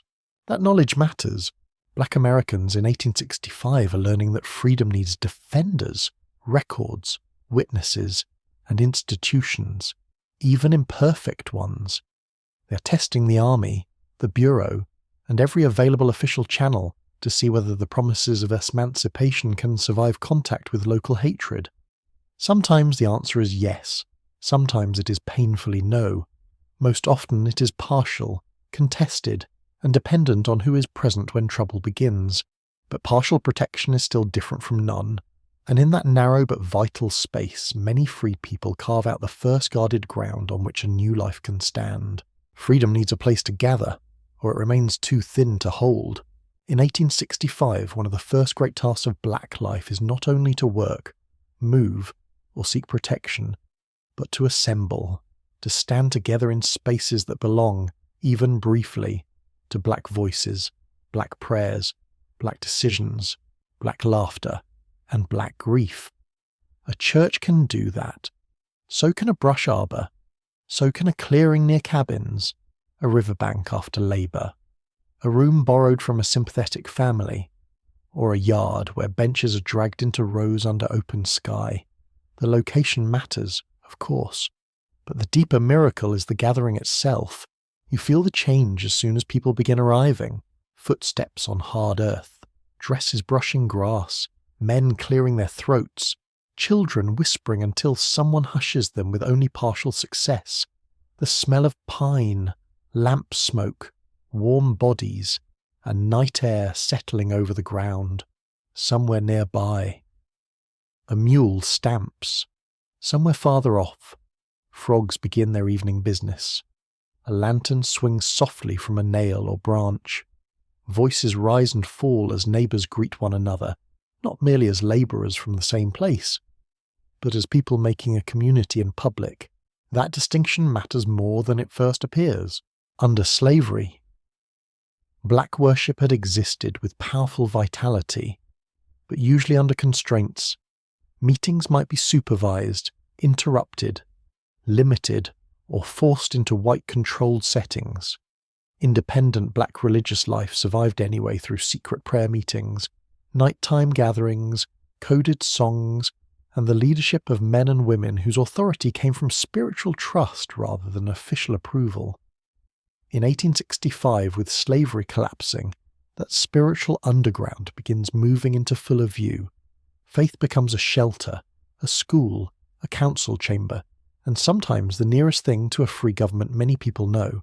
One important historical fact is that black churches expanded rapidly during and after emancipation, becoming central institutions in freed communities. They were not only places of worship, they hosted schools, political meetings, marriage ceremonies, mutual aid, family searches, and discussions of labour, rights, and safety.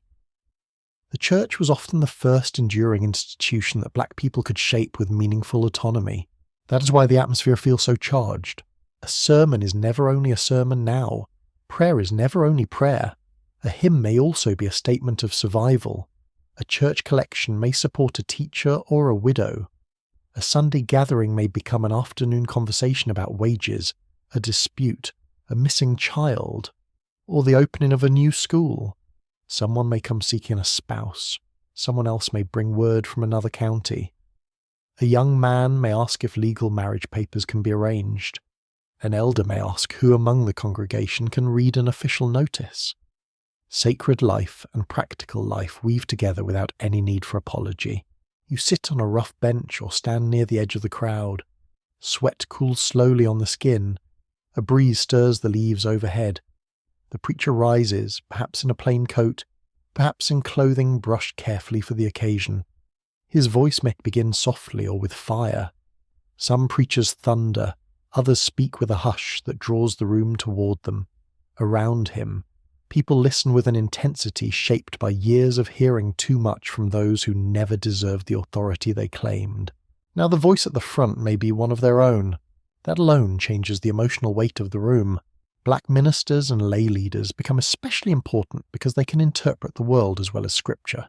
They may explain what freedom means, encourage lawful marriage, urge parents to send children to school, advise labourers about contracts, warn against false rumours, and remind listeners that dignity is not a gift from white society, but a fact long denied. In many places, ministers are among the few men trusted across plantation lines, which makes them natural community organisers as well as spiritual guides. Women, too, shape these gatherings in essential ways, though formal recognition does not always match their labour. Women organise meals, care for children during meetings, lead singing, raise funds, circulate information, comfort the grieving, host visitors, preserve family memory, and often steady the moral tone of a congregation. Their work holds the place together. A building may have a minister. A community needs women who know where the lamps are kept, who is hungry, who is feuding, who is ill, and who needs to be brought quietly into the fold before hardship swallows them. The sound of black worship in 1865 carries particular force. Voices rise in call and response, feet tap against plank floors or packed earth, hands clap softly or with startling force, a line is sung and returned. The music does not ask permission to exist. It moves through the body as much as the ear. Some songs are old and worn smooth with years of sorrow.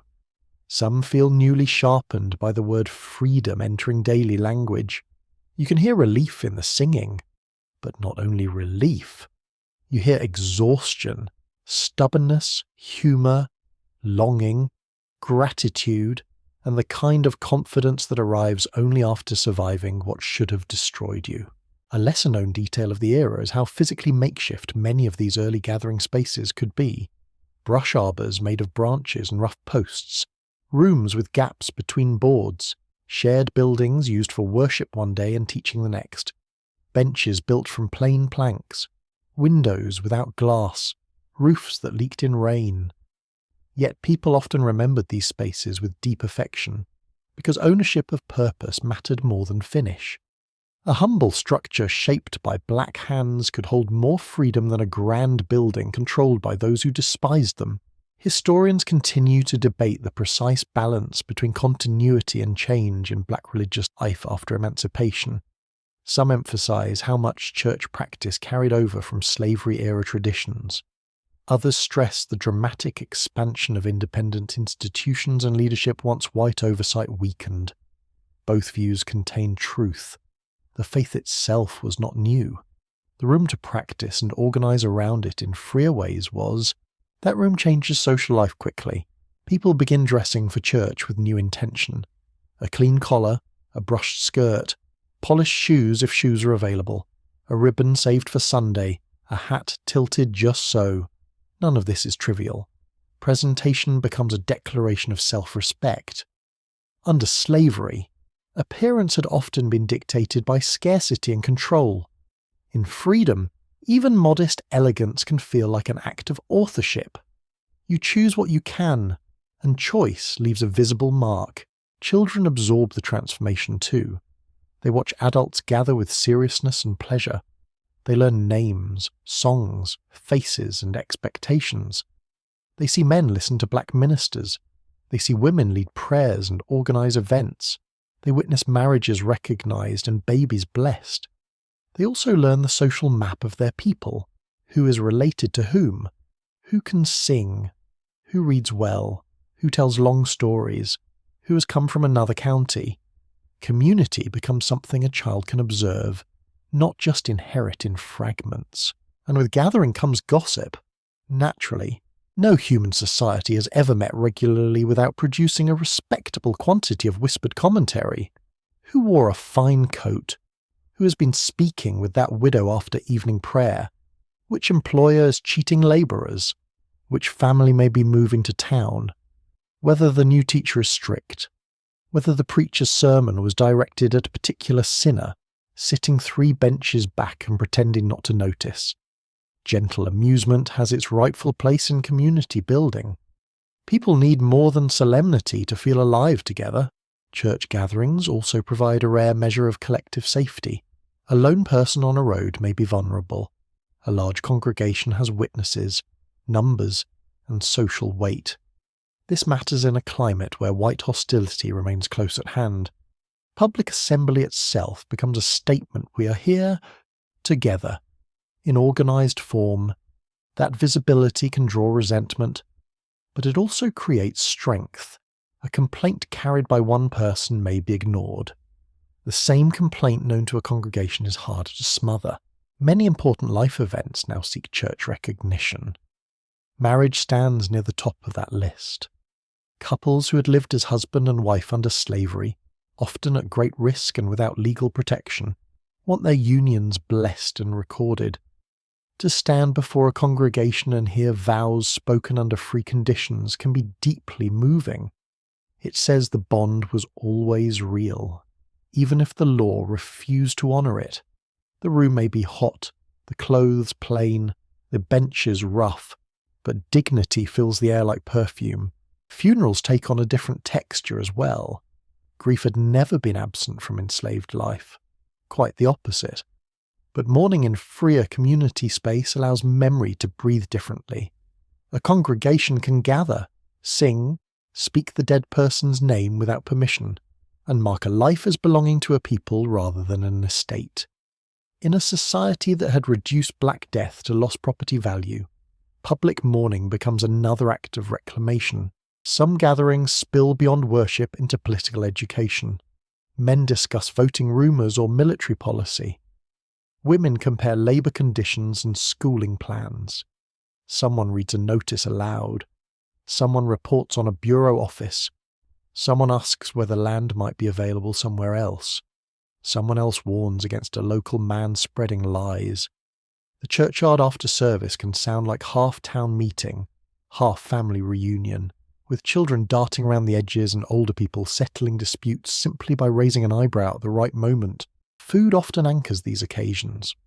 Cornbread, sweet potatoes, beans, greens, perhaps a bit of meat when fortune allows. The smell of shared food deepens the sense of belonging. A plate offered to a visitor says more than courtesy. It says you may rest here a while. Mutual aid often begins in kitchens before it reaches any formal committee. A sick family receives help. A traveller gets fed. A widow is checked on. A child whose shoes are failing is quietly assisted. Communities build themselves with prayer and stew in roughly equal measure.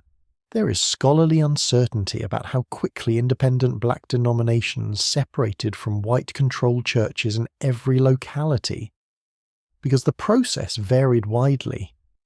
In some places, black congregations moved decisively to establish autonomy. In others, resources, local conditions, or pressure slowed that shift. But the desire for independent worship and leadership was unmistakable. It flowed from a simple understanding people who once claimed ownership over your body are poor candidates to supervise your soul. The sensory memory of these spaces stays rich. Heat under a low roof, pine sap on a rough post, dust on shoes left by the door, the sweet heaviness of perfume worn sparingly and treasured, the slight stick of humidity on the back of the neck, candlelight catching a singer's cheek, the hush before prayer, the sudden swell when a familiar hymn begins and everyone knows the first note before the leader finishes breathing in. In those moments, freedom feels less abstract than almost anywhere else. Not because the outside world has become kind. It has not. Employers still cheat, roads still threaten, officials still delay, white neighbours still resent. But within the gathered community, black Americans begin practicing forms of self-rule, mutual care and public dignity that slavery tried desperately to prevent. They elect leaders, settle arguments, support the needy, welcome strangers, honour marriages, remember the dead, and speak about the future in their own voice. That voice grows steadier with use. By night, the meeting eases toward its close. Lantern light softens. Children droop against tired adults.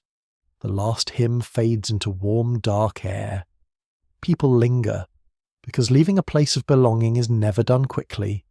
Final greetings are exchanged. News is repeated once more at the doorway. Someone promises to visit the sick tomorrow. Someone else agrees to help build another bench. Footsteps drift away through the grass and along the path, each one carrying a little of the gathered strength back home. And that is the quiet triumph of 1865 in these sacred spaces. Black Americans are not merely surviving freedom as isolated individuals. They're constructing community out of prayer, music, memory, labour, and care. They're making institutions sturdy enough to hold sorrow and lively enough to hold joy. In a nation that had spent generations trying to scatter them, they gather, and in gathering they begin to feel the true shape of a people standing together. Freedom wants letters almost as fiercely as it wants bread. By 1865 you can feel that hunger everywhere black people gather. It appears in churchyards, in bureau offices, in cabins after dark, in soldiers' camps, in towns where a rumour of a teacher can draw a crowd before the lesson even begins. People ask who can read a notice, who can write a name, who can spell a county, who can help with a letter, who knows the alphabet, who owns a primer, who has seen a school. The questions come quickly because the need is immediate. In a new life full of contracts, passes, marriage records, military papers, wage disputes, and family searches, literacy is no decorative accomplishment. It is a tool, a shield, a key, and sometimes a weapon wrapped in quiet manners. You can sense the urgency in the body itself. A man leans forward when a notice is posted. A woman repeats a letter, sound under her breath while stirring supper. A child traces shapes in dust with one careful finger. An old grandmother, tired in the bones but sharp in the eye, asks a younger person to read aloud again, slower this time. Learning arrives with embarrassment, excitement, determination, and a kind of almost painful hope. That hope is powerful because slavery had treated literacy as dangerous. In many slaveholding places, Laws and custom-restricted teaching enslaved people to read and write, especially after revolts frightened white authorities into even tighter control. The reason was plain enough. A person who could read could access news, law, scripture, directions, names, and possibilities. A person who could write could communicate beyond the reach of the plantation, document wrongs, sign contracts knowingly, and claim a voice that could travel farther than speech. White supremacy had long understood the threat. Black Americans understood the value just as clearly. One major fact of 1865 is that the demand for education among freed people was extraordinary. Across the South, newly freed black communities sought teachers, built schools, pooled resources, and crowded into classes in numbers that often surprised Northern missionaries, bureau officials, and army chaplains. Children came, of course, but adults came too, sometimes after full work days, carrying aching backs and tired eyes into evening lessons because they had no intention of leaving freedom to others to interpret for them. The first classrooms could be almost anything: a church during weekdays, a cabin with benches borrowed from neighbours, a rough shed swept clean, a room above a shop, a corner of a bureau office, a spot under trees when weather allows. The materials may be scarce: a few slates, a tattered spelling book, chalk worn down to stubs, papers passed from hand to hand until the edges soften with use. The room may smell of pine boards, lamp smoke, damp clothes, dust, and the faint sweetness of ink. Children shift on benches, adults sit more carefully, with the gravity of people who know this effort is not a pastime. And then the lesson begins: a letter on a board, a sound repeated, a word broken apart, a hand guided across a page. The miracle is modest in form and enormous in meaning. You do not need a grand building for revelation. Sometimes revelation is the first time you write your own name and recognize it as yours. That moment matters deeply. Under slavery, names had often been recorded by others, altered by owners, clipped, assigned, or ignored. To write your own name is to meet yourself in visible form, even if the letters are shaky, even if the line bends awkwardly. The act is steady in its meaning. It says you're not merely spoken about. You can inscribe yourself. This is why schools attract such fierce feeling. Children often learn fastest, which pleases adults and frustrates them slightly.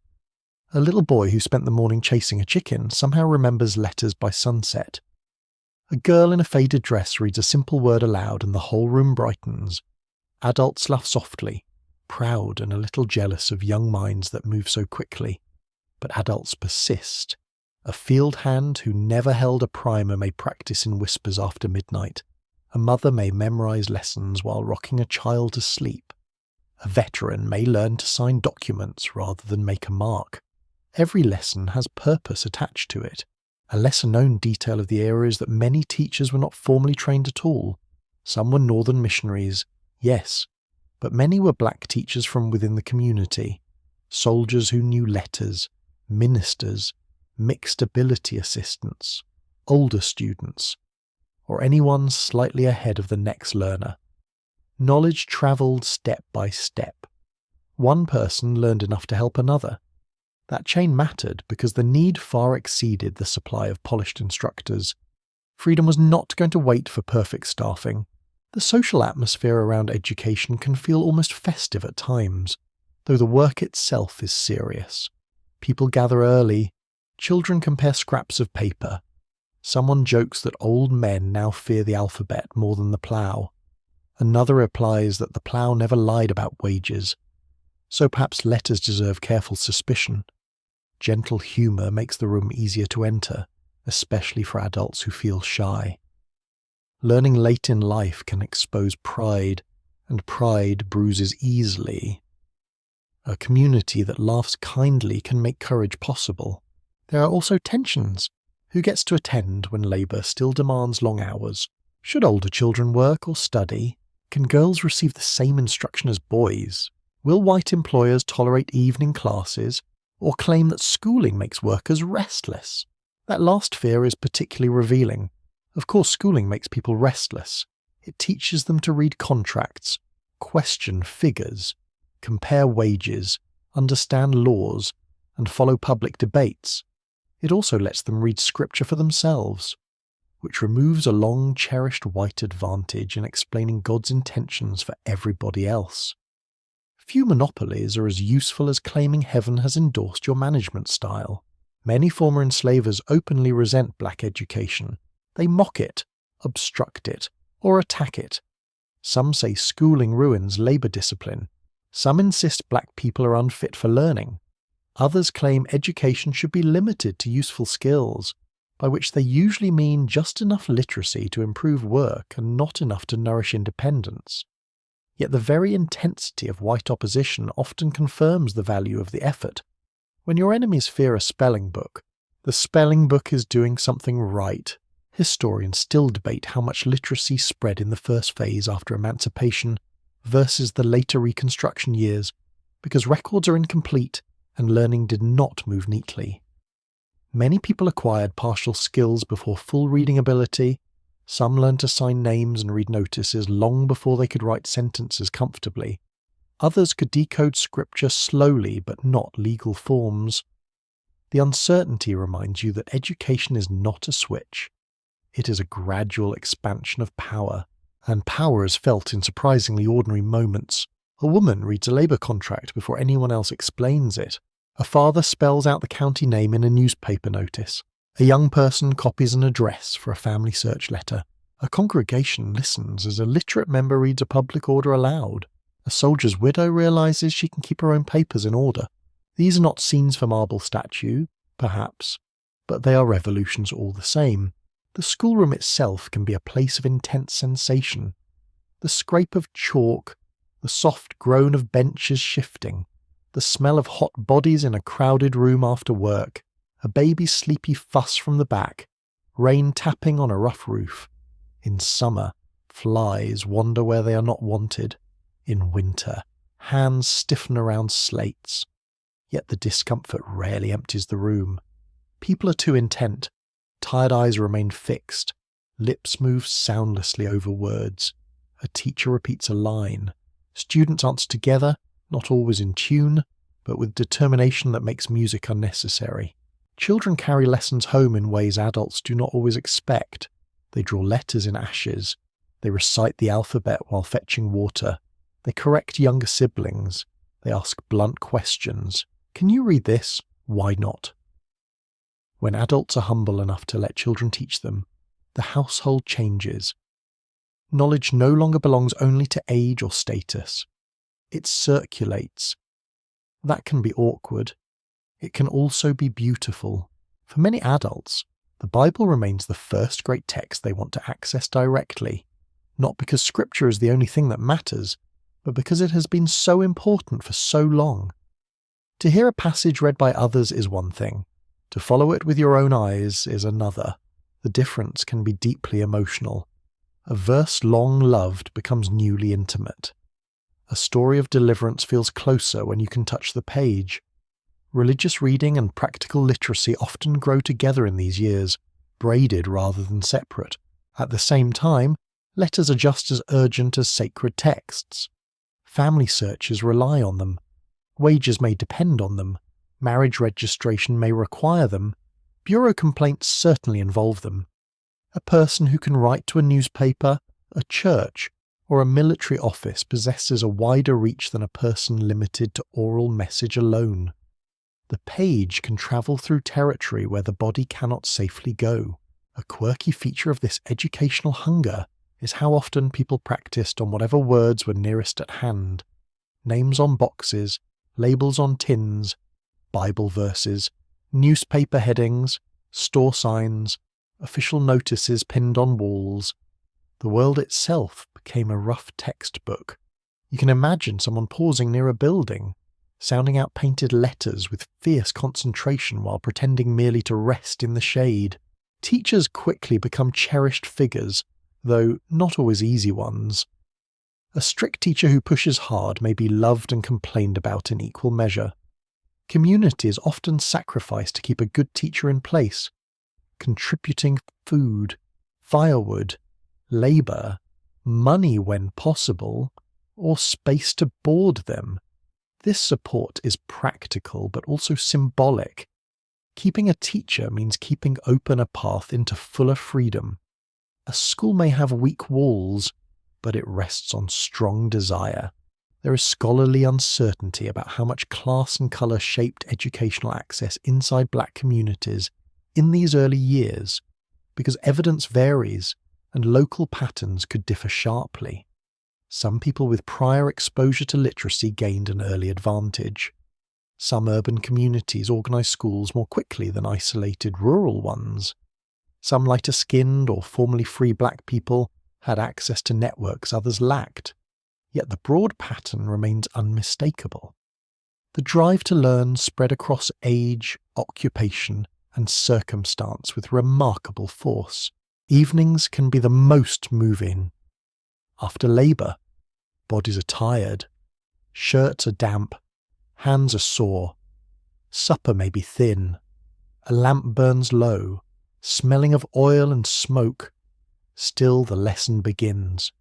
Adults who spent the day in fields or kitchens now bend over letters that blur and sharpen with fatigue. A teacher says the word again. Someone repeats it. A child nearby falls asleep against a bench while an older woman keeps practicing. Outside, insects sing in the dark.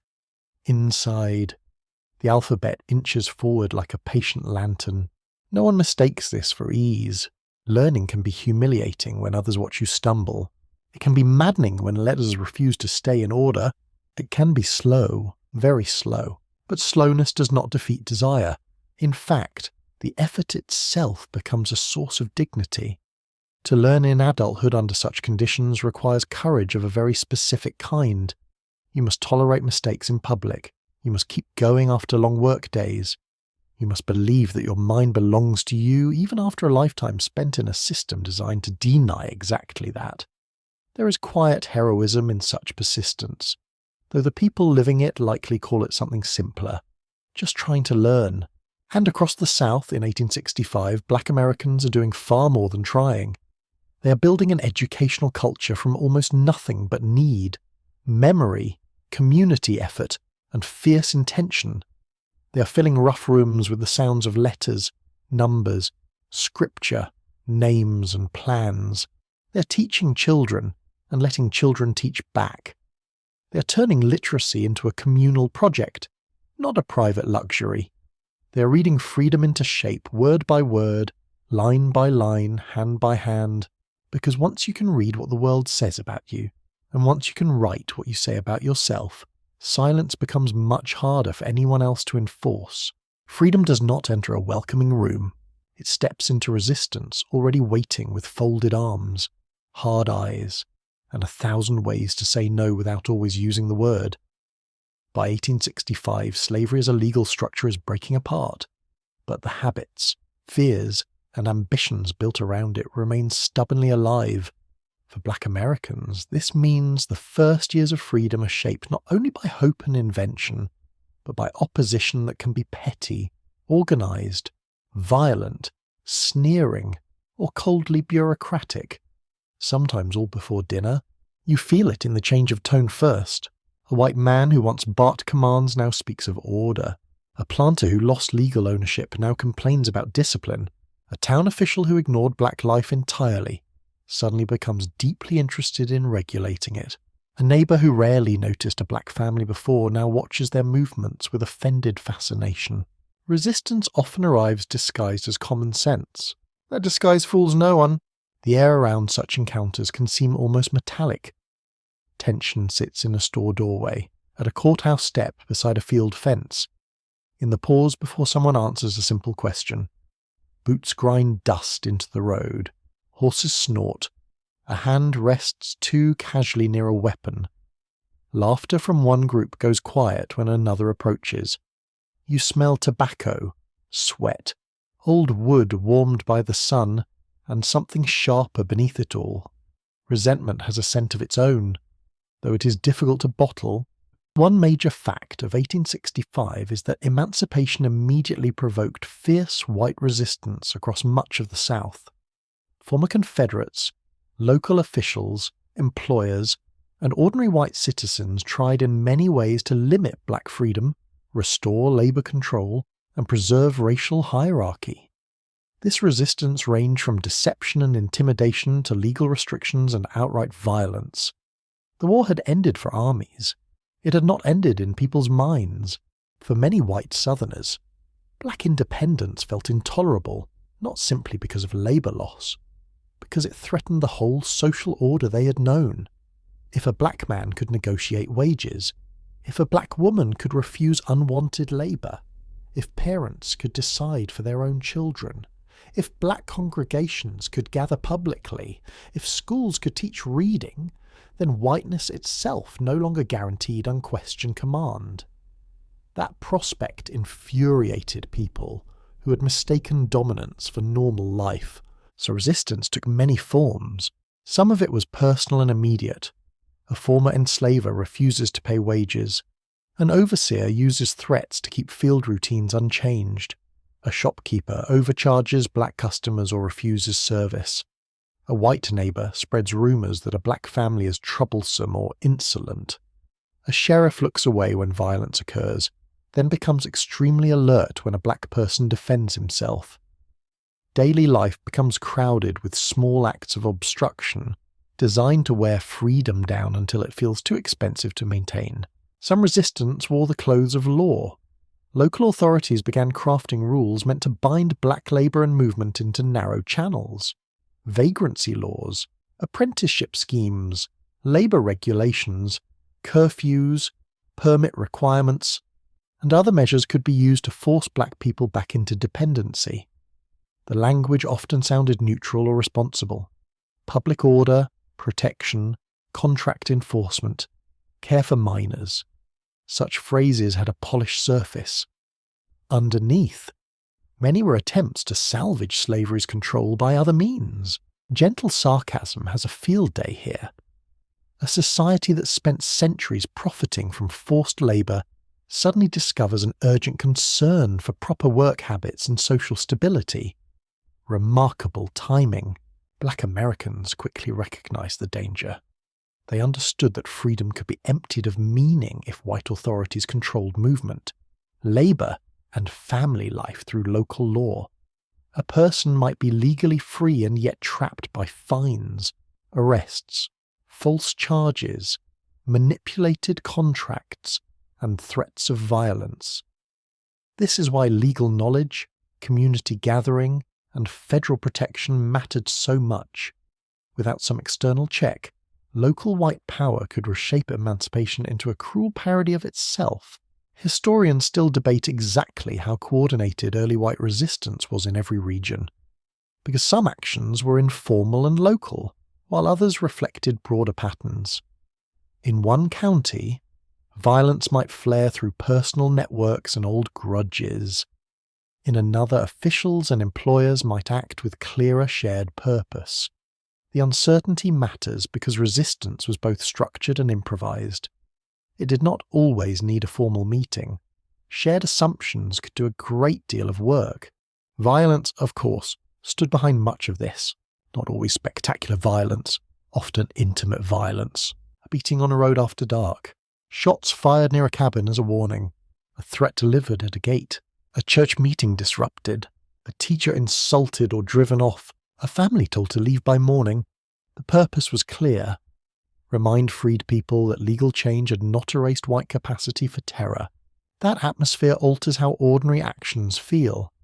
Walking home at night becomes a calculation. Speaking firmly to an employer becomes a risk. Gathering in large numbers can offer safety, but it can also attract hostility. A black man carrying himself with confidence may be admired by his own community and marked as dangerous by whites who cannot tolerate the sight. A black woman asserting family rights may find herself mocked, threatened, or accused of insolence simply for speaking as a mother with authority over her own children. Women faced particular forms of harassment in this period. White employers and neighbours often tried to preserve old assumptions about access to black women's labour, bodies, and deference. Refusal could bring retaliation. Protection was uneven. Complaint could be dangerous. Yet black women resisted constantly through withdrawal, negotiation, public accusation, church networks, family strategy, and sheer determination. Their resistance was not always preserved in official records, but it lived in decisions about work, children, home, and dignity every day. A lesser-known feature of white resistance was its obsession with manners. White Southerners often complained that freed people were no longer respectful, by which they usually meant no longer visibly submissive, a black person declining to step aside quickly enough, asking direct questions, dressing well, gathering publicly, or addressing employers with new firmness could be labelled insolent. The issue was rarely etiquette itself. It was the collapse of old rituals of racial inferiority. A straight back could offend more deeply than a shouted argument. Children absorbed this hostile world too. They saw adults tense at certain voices. They learned which roads were safe by daylight but not by dusk. They noticed when a teacher's visit caused muttering among local whites. They heard warnings not to answer strangers, not to wander near certain farms, not to repeat household plans carelessly. Freedom for children included new possibilities, but it did not spare them the atmosphere of menace surrounding their elders. Economic resistance remained constant. White employers could dismiss workers who complained, manipulate accounts, or coordinate with other employers to keep wages low. Merchants could extend credit on punishing terms or refuse it altogether. Land access could be denied. Tools and animals remained in white hands. Poverty became a weapon. If violence failed to force compliance, hunger might be invited to try. This is one of the bleak practical truths of the period. Freedom can be attacked with fists, but also with ledgers, and yet black communities kept adapting. They shared information about dangerous men and unreliable employers. They warned one another about hostile towns, crooked contracts, and nights when roads were unsafe.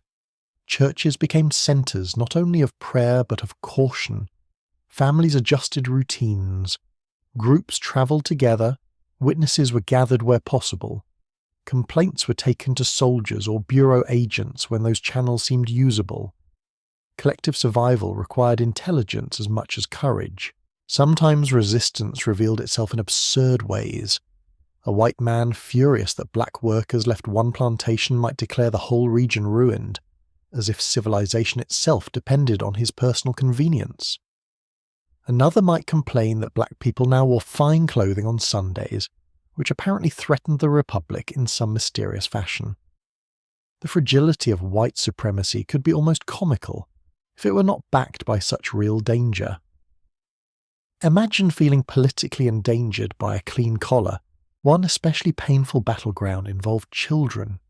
White authorities and former enslavers sometimes tried to apprentice black children, claiming they were neglected or needed supervision.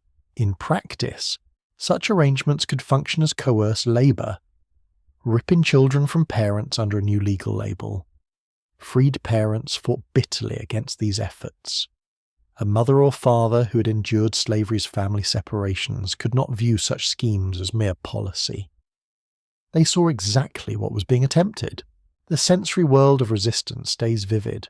The courthouse yard in summer, buzzing with flies and tension, the smell of whiskey on a man making threats he expects others to excuse, the creak of saddles as riders slow too long near a cabin, the hush inside a church when someone brings word of an attack in the next county, the rough feel of a door bar set in place at night, the silence after footsteps pass outside. Freedom has sounds, but so does danger.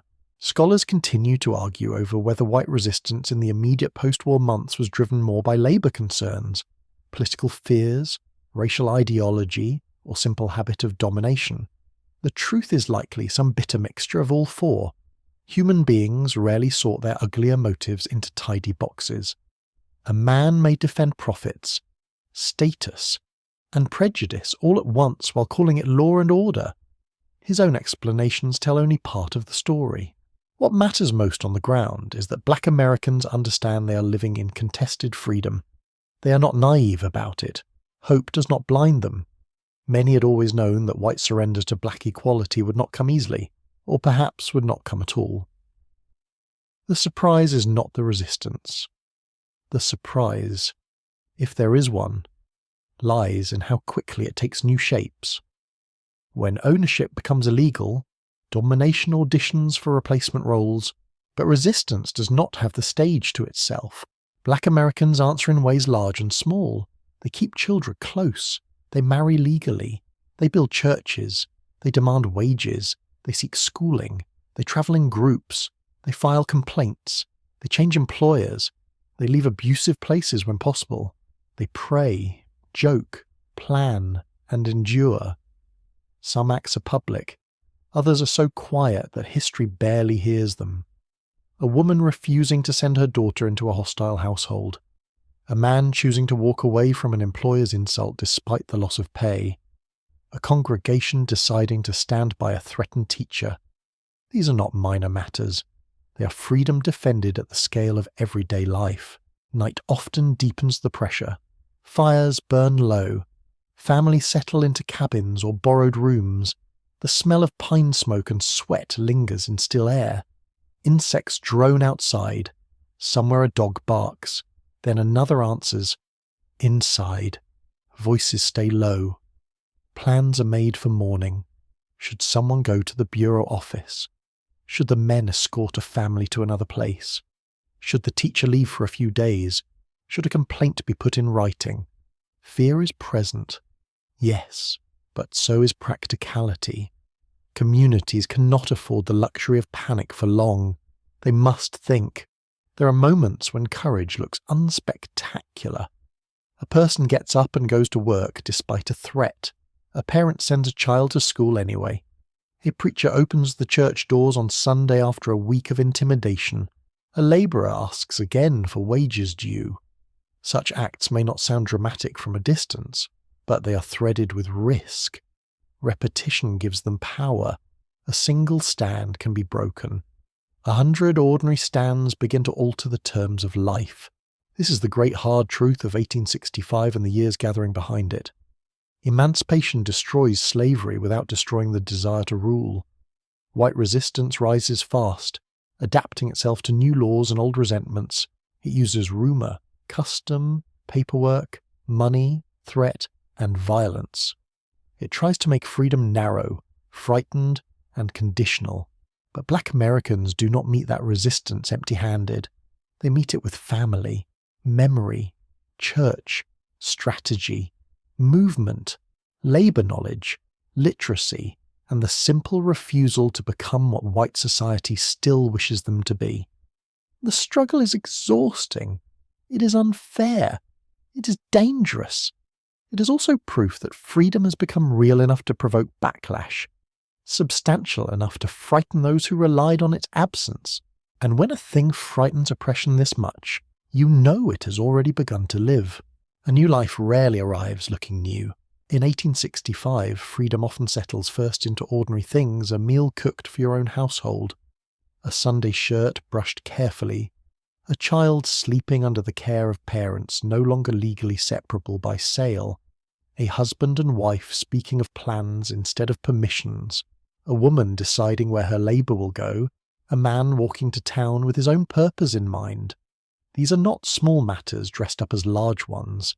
They are the true furniture of a changed world. Grand history may prefer speeches and proclamations. Real life prefers chairs, gardens, names, marriages, wages, and rooms where people can shut the door without asking. You feel this new beginning most clearly in the routines. Morning still comes early. Wood must be chopped. Water must be carried. Cornmeal still needs stirring. Clothes still need washing. Chickens still behave like little feathered eccentrics with no respect for anyone's schedule. Hardship has not vanished. Money remains scarce. Land remains out of reach for most. White hostility still moves through roads and offices like an unwelcome draft. Yet within all this, black Americans begin shaping a daily life that belongs more fully to themselves than at any earlier point in the nation's history. That shaping is the miracle, A central fact of 1865 is that emancipation opened the possibility for black people to construct households and communities on legal ground not defined by ownership. The promise was incomplete and bitterly contested, but it mattered at once. Families sought stability, couples formalized marriages, parents claimed authority over children, workers negotiated labor, churches, schools, and mutual aid networks grew. These acts formed the first architecture of post-slavery life. Architecture is the right word because freedom needs structure, not just feeling. A household must decide where everyone sleeps, who works where, how food is divided, what can be saved, which children may attend school, when to move, whom to trust, and what future to imagine. These choices can be exhausting in poverty, yet they are also precious. Under slavery, many such decisions belong to others. In 1865, even constrained choices carry a different moral weight, because they are made inside black family and community life rather than imposed from above. The cabin or small house becomes newly important. It may be rough, boards may not meet cleanly, rain may still find its way through the roof, smoke from the hearth may hang stubbornly in the rafters, the floor may be dirt or rough planks, the bed a pallet or simple frame, the furniture sparse. Yet the emotional meaning changes if the household inside can decide its own rhythms. A poor home freely ordered can hold more dignity than a grand house shadowed by domination. You notice the details. A woman arranges a shelf as she likes. A man repairs a hinge because it is his family's door. Children are told where to place shoes and cups. An elder is given the warm corner near the fire. A Bible, a comb, a ribbon, a letter, a cooking pot, a blanket. Each object finds a place. Home begins wherever order follows affection rather than force. Marriage especially takes on new public meaning. Couples who long lived as husband and wife under slavery often seek legal recognition, not because law creates their bond from nothing, but because law can now be made to admit what always existed. Ceremonies may be simple, a preacher, a few witnesses, perhaps some borrowed finery, perhaps only clean clothes and solemn joy. Yet the feeling can be profound. To stand before a congregation or official and hear a union acknowledged under freedom is to hear the world corrected, if only in one corner of it. Parents feel new responsibility as well as new joy. Freedom gives them stronger claim to direct their children's lives, but that claim must be defended with food, shelter, caution, and planning. A parent decides whether a child works, studies, travels, or stays close. The decision may be constrained by hunger, wages, and risk, but it is still a parental decision in ways slavery tried to destroy. That is no small repair. A mother telling a child, "You belong here with me," speaks into a wound the nation had opened for generations. A lesser-known detail of this early freedom is how much pride could gather around domestic order itself. A swept floor, a patched quilt, a carefully stored sack of meal, a garden row kept neat, a basin polished bright. Such things were never merely decorative. They signalled competence, care, and independence. They told the household and the wider world that dignity could be cultivated even under relentless scarcity. White observers sometimes misunderstood this, seeing only poverty or imitation. They missed the point entirely. Domestic order was moral order reclaimed. Food tells a story too. Meals may still be modest cornbread, greens, beans, sweet potatoes, perhaps pork or fish when possible. But the household table, however humble, now carries different meaning when families can gather by their own arrangement. Who sits where, who serves first, who saves a portion for the elder or the child, who invites a neighbour in. These are social decisions shaped by affection and respect. The smell of supper rising in dusk becomes part of freedom's texture. Historians still argue over how much material improvement came immediately after emancipation, because the evidence is uneven and conditions differed sharply by region and season. In some places, newly freed families gained more control over time and household life faster than they gained wealth. In others, Labour exploitation and violence kept material change painfully limited. The uncertainty matters because freedom in 1865 was often richer in meaning than in possessions. People might own little and still feel a profound shift in the structure of life. The community beyond the household matters just as much. Neighbours help build, share food, exchange news, watch children, care for the sick, and mark ceremonies. A widow may receive wood chopped for her without being asked. A family in trouble may find church members arriving with meal or advice. Young men may help an elderly couple move. Women may gather to sew, cook, clean, and talk through practical problems while children hover nearby, listening more than adults realize. Mutual aid becomes not a noble slogan, but a necessity with hands and feet. There is humour in these neighbourhoods too, and thank goodness for that. Someone always knows whose rooster thinks he owns the sunrise. Someone always comments on who has suddenly started dressing well because a certain person attends the same church. Someone claims a baby has inherited its grandmother's stubborn face. Laughter settles among hardship like light through leaves. It does not remove the weight of life. It makes the weight bearable. The physical landscape remains demanding. Mud after rain, dust in dry spells, mosquitoes near standing water, heat that presses shirts to the spine, winters that creep through loose boards, the smell of livestock, wood smoke, wet earth, laundry soap when available, and tired bodies at day's end. Freedom has not moved anyone into comfort by magic, but even discomfort can feel altered when endured within a life being shaped by one's own people. Economic fragility remains close. A bad contract, a dishonest employer, sickness, crop failure, or violence can topple a household quickly.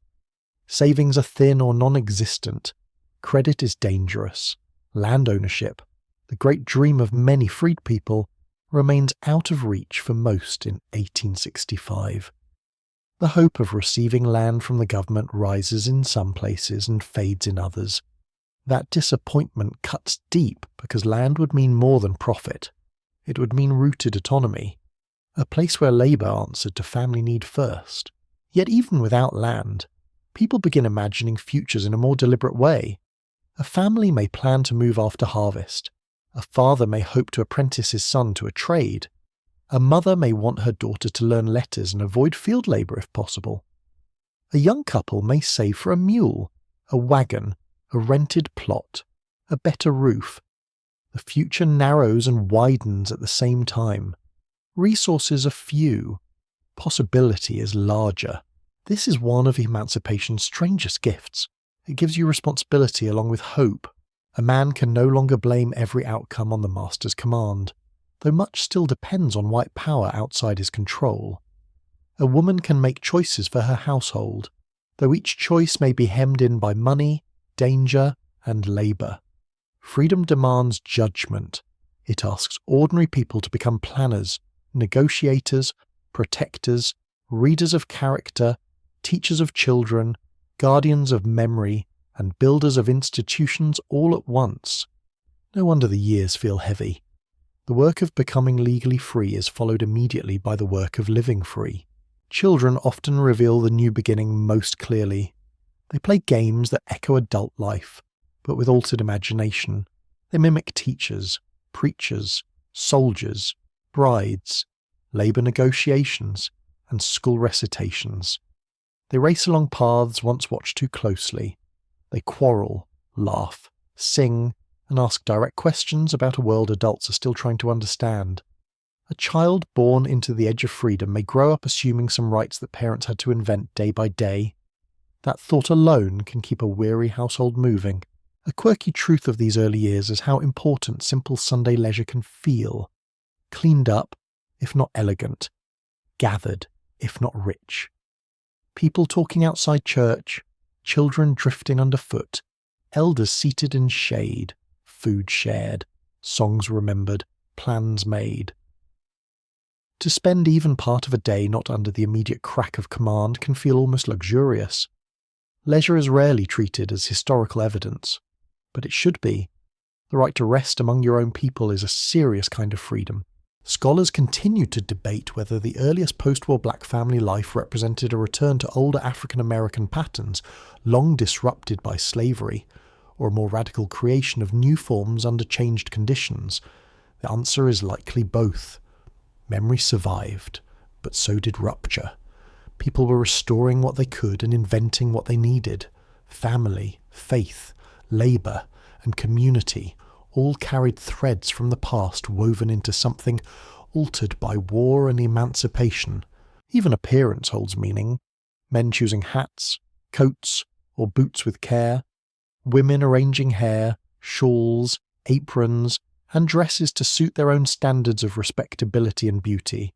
Children scrubbed for church or school. None of this erases poverty. It asserts personhood through it. Under slavery, presentation had been entangled with surveillance and status imposed by others. In freedom, self-presentation becomes part of self-definition. Night settles differently in such a life. The day's work ends. Supper has been eaten, perhaps sparingly. The last chores are done. The room smells of ash, warm food, and clothing drying near the fire. A child yawns, an elder rubs sore hands. Outside, crickets begin and a breeze slips through the trees. Conversation softens into plans, prayers, and stories. These quiet hours are where freedom often feels most real, not because danger has vanished, but because the household is, for the moment, gathered by its own will. Still, uncertainty remains. Will wages be paid? Will the schools stay open? Will violence come? Will land ever be possible? Will officials protect rights or bargain them away? Will the nation keep its word? These questions move through the room even when unspoken. Black Americans in 1865 live with a future that is open but unstable, hopeful but exposed. The new beginning is fragile, yet fragility does not make it false. A candle flame is fragile too, and still it gives light. That light grows through repetition. Another legal marriage, another child in school, another Sabbath gathering, another wage dispute pressed forward, another family reunited or newly rooted, another garden planted, another hymn sung in a free congregation, another name written, another door closed at night by a household claiming itself, piece by piece. Ordinary life becomes the strongest evidence that emancipation is not only an event, but a social transformation. And so the great truth of this year is not merely that slavery has ended in law, though that alone is immense. It is that Black Americans, with astonishing patience and courage, begin filling freedom with daily substance. They make homes where they can, keep kin together where possible, labour under terms they strive to improve, raise children toward a horizon wider than their own, and build communities sturdy enough to carry memory without being buried by it. Now, as the hour grows softer, you let that world quiet around you. The fire has settled into a low red glow. Night air slides through the cracks in the wall and cools your skin. Somewhere in the distance, a voice drifts into song too far away for the words, close enough for the comfort. You can smell the last trace of supper, the dry wood near the hearth, the earth outside resting under dark. The day's worries do not disappear, but they loosen their grip. In this hush, what remains is the steady fact of people making a life with patient hands. You picture a small room at the end of a long day, shoes set by the door, a folded shawl, a child already asleep, a Bible closed for the night, a cup on the table, breathing slow and even in the dark. Nothing grand, nothing polished. Just the tender order of a household keeping itself together. That quiet order is part of freedom too. Beyond the window, the sky stretches wide and calm. Fields rest, roads empty, trees hold still except for the lightest stirring of leaves. The land that witnessed so much sorrow now lies under starlight, silent for a while. You do not need it to explain itself tonight.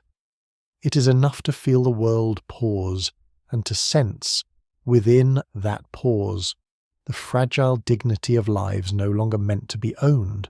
So you let the voices grow softer. You let the room dim in your mind. You let the questions of tomorrow drift a little farther away. What stays nearest is the simple human rhythm of care, rest, and endurance. A hand laid gently over a sleeping child, a blanket pulled higher against the cool air, a final whispered prayer, then stillness. And in that stillness, freedom is not loud, it is warm, faint, and steady, like embers holding through the night, promising that by morning there will still be light,